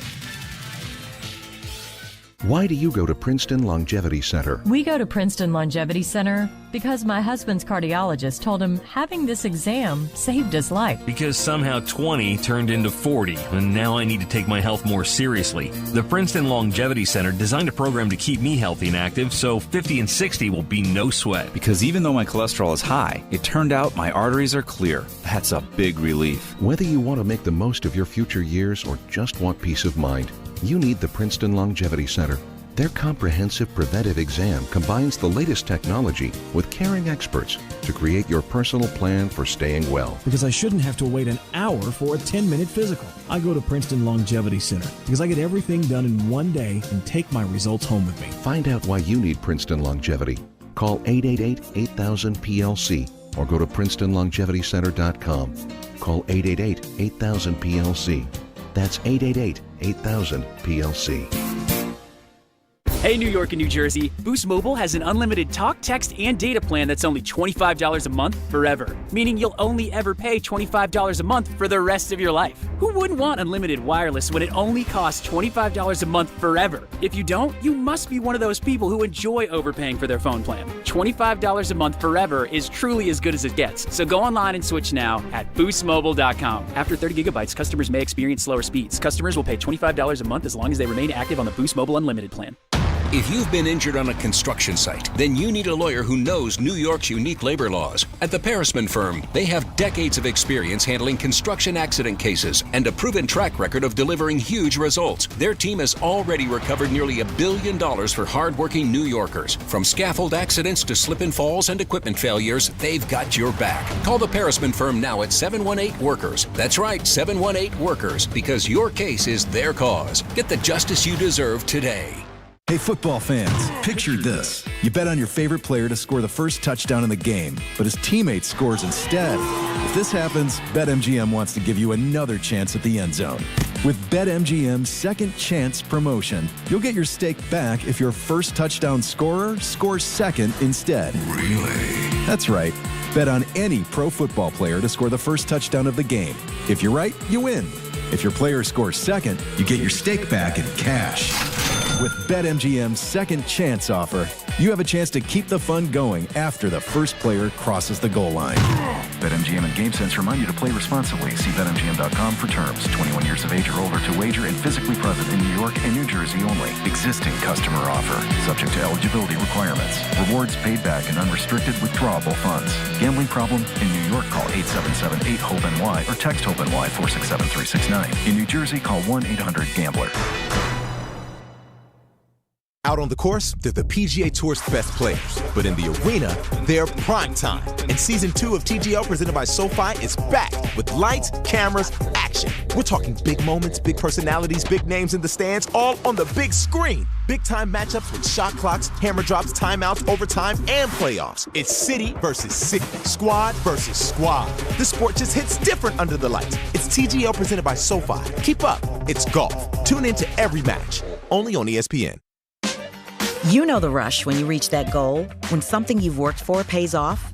That's success. At University of Maryland Global Campus, we believe you should never stop chasing it. That's why we offer a skills-based education that helps move your career forward. Learn how to apply emerging technologies like AI and data science. Build your leadership and critical thinking skills. Apply by February 11th and save with no application fee. Learn more at umgc.edu. Certified to operate in Virginia by Chev. You live for this.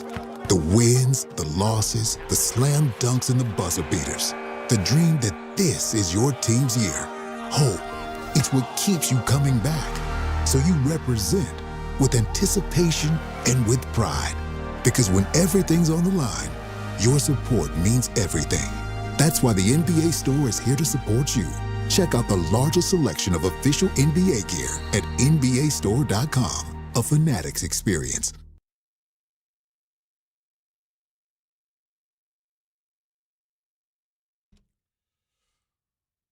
All right. Want to hear a little bit more from Darren Muji from today? Yeah, inspired the fan base. Yeah. Darren Muji, Aaron Glenn both spoke today, end of the season press conferences. Here is Muji on when the team will be competitive and respectable. I believe we can be competitive and respectable right away next year. Because I've been here a year, I've learned a lot. We've learned a lot. I've got a clear vision. AG and I, like we said, we talk daily on this roster and the vision in this division. And with the assets we have moving forward, the draft capital, the cap space, I know we're going to continue to build and add good players to the team that are going to help us win. Okay.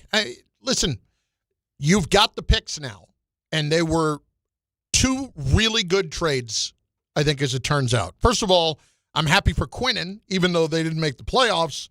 He's in a better position, and it doesn't help as much to have him for the Jets at the moment. And certainly the Sauce Gardner trade was one that looks terrific right now because the Colts fell apart. You get the 16th pick, and you have the pick next year too. Now it's just about turning those assets into really good players. So let's see that happen. I get the optimism, but the words aren't going to mean a whole lot until the actions actually match them. Yeah, and that's always the key. Like people are like, oh, we got rid of players, and we look at all the picks we got. Those picks have to turn into players as one is as good or better than the player that you lost.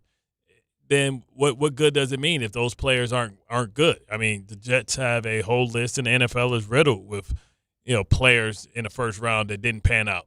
I mean, do I need to go to Calvin Pryor?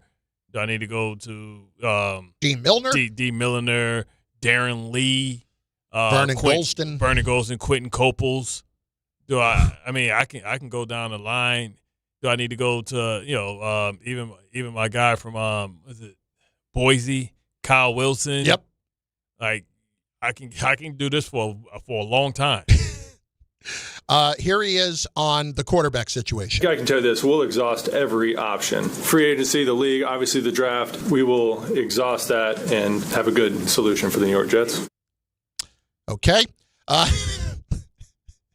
Optimistic about the offseason. I'm excited about the offseason as we go into it. Obviously, the draft capital we have, the cap space, and just being here now a year with AG, working with AG, the staff, getting to learn the staff, getting to learn the players, getting to learn this division. I feel more confident today than ever moving forward with what we have going. Listen, Muji gets obviously a lot of rope to work with here because he's made the trades and all that, but he's like, but now that I've got a year here, now we got it figured out. That's like Joe Shane. Hey, now I got rid of that bum as a coach. Now we know what we're doing. Got my mojo ready. Now I'm ready. Got that invisible juice on like Willie Beeman. You better thank the good Lord above that I drafted Jackson Dart. And that had absolutely nothing to do with the head coach. A little bit from Aaron Glenn. First up, wants to earn the fans' trust. I expect and I will want our fans to have a total trust in us and being able to do that. And we have to earn that too. And our plan is to do that. And we don't expect to have another season like this here. So we're looking forward to this offseason. We're looking forward to getting to work, using the draft capital that we have and the money we have in free agency to continue to build what we've been trying to build. It's funny and it's not a knock on anybody. They're doing their jobs. But as a reporter or as somebody that has listened to a lot of press conferences, I'm not a reporter. Mm-hmm. But as somebody that has been to and listened to a lot of press conferences, I always enjoy it when you can so easily pick out the talking points. the draft capital, you can't say that enough. Yeah, you cannot say that enough. Draft capital, the money we have for free agency too. It's not just draft capital; it's money for free agency. Yep. We've got all of that to work with. And then here he is on what he's looking for in a defensive coordinator. Man, I like to be aggressive. I want to make sure that wherever the guy that we do have in, that there's a lot of synergy between me and that coach. So now I'm not saying that it wasn't synergy between me and Wilkes. It's just I want to make sure as I go through this process that that's not a step that I don't miss. And it'll be a number of coaches that we'll take a look at. There, you can hear some regret in hiring Steve Wilkes. In that, obviously there is if he fired him late in the year. But you can hear the regret in his voice over how he handled that situation. And listen, I give Aaron Glenn credit for that. It's just they're getting their tails kicked at the end of the year, losing the last 5 games by an average of 23 points. I mean, it's brutal to watch. Like if we were playing Madden, they would have turned the game off, told you get up, get a stick to somebody else. You got Trump. Go hit the reset button. Yeah. You know, we just call you at any time you playing Madden, you down by 21, you have to get a sticks up. Okay. Let's get to Steve, though. I think he has something very important to say. All right. Steve in Wayne, New Jersey is up next. Steve, what's up, baby? Hey, afternoon, guys. Just want to give you guys your props. Listen to you guys on my lunch break at work. Keep doing your thing. Very entertaining show, man. Appreciate that. If you can, then you got it. Allow me to give 45 seconds on why the Knicks should do whatever they can. Well, I shouldn't do whatever they can. Do as much as they can to trade for Giannis and get rid of Cat. Last night, the Knicks had 2 7-footers. Mitchell Robinson pretty much did his job because you don't expect much but some defense and rebounding. Cat is 7 feet, and he had, I think, 2 rebounds, less than 10 points. The Detroit Pistons out-rebounded the Knicks by 14 with one guy who's 6'11". Everybody else is 6'9" and under, and they out-rebounded them by 14 rebounds. Cat is a big guy, but he plays like a guard. He's not aggressive. He's not dominant. He doesn't take high percentage shots unless if the shots aren't falling, he's dribbling to the basket, flopping and falling on the ground, hoping for a call, and then he's yelling and screaming and doesn't get back on defense. Cat, when he's making his shots, he's a great player.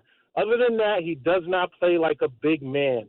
If I'm the Knicks, I would get rid of Cat. I would offer Bridges, and I would offer Deuce McBride for Giannis. And if I'm not mistaken, before Giannis got hurt, I heard on NBA TV, he told the Milwaukee Bucks privately that the only team he wanted to be traded to was New York. I don't know if he said the only team he wanted to be traded to, but it was pretty clear that he had a preference to go to the Knicks if he gets traded here. And listen, it is not coincidence that Giannis pulls up lame in a very weird way a day or two after it's been made pretty clear that he wants out, after he scrubbed his whole Instagram, all that stuff. It's going to be interesting because, you know, we got nothing else to look forward to here as far as football for the next 4 weeks. But at the end of that next 4 weeks. Next 8 months. Well, I'm just saying, next 4 weeks, as far as we just going to be watching playoff football. Right. But in between that time, is going to be opportunities for the trade deadline to come up. Yep. So February 4th. That's the next big thing that, you know, from our sports fans are looking for around here. Do you or don't you get Giannis? If there's the opportunity to get him, I absolutely do, because this team's soft. At what expense, though? Is it going to be the Carmelo expense when you can get him next year in the offseason? Or do you want to go for him now, saying whatever we have to do to get him and then try and get the team to come together? Like we saw Luka get traded last year. It didn't turn into instant success. No. So just because you put Giannis in and you give up a lot of your depth, then you have to ask yourself, is that worth it? Let me ask you a question. Mm-hmm. If you get Giannis in the next 3 years, will you ever have a better chance at a championship than with Giannis and with Jalen Brunson? I don't know, because I saw Giannis win a championship. I did. But I also saw Giannis not really win and play at the level, get sent home in the first round the next 3 years with Dame Dollar and other guys, as, those other guys left from the championship. The whole Dame thing was odd, though. Like, they didn't play enough. They ain't play together. no defense. They ain't play no defense. Yeah. Got rid of Drew Holiday, and then they couldn't stop no damn body. Yeah, I still would not hesitate to do it. And it doesn't mean give everything up. Obviously, you have to be more conscious of all that. He said Bridges. He said two of your starters. I don't know what it's looking like, okay? If it's Cat and a pick because of how the money matches up, maybe it's something like that. I don't know. I don't know what it looks like altogether. I'm not giving up.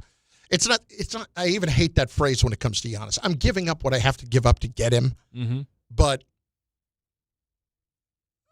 I have to make sure I'm still in a decent spot. Good thing is, if you get rid of Cat, he's a one-way player. So you're essentially getting a two-way player because Cat don't play defense. If you get Giannis, you got a defensive player, you got a rebounder, and you got an offensive scorer. So productivity with that.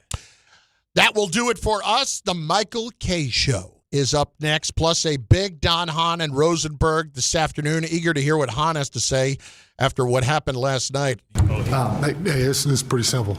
They just physically kicked our ass.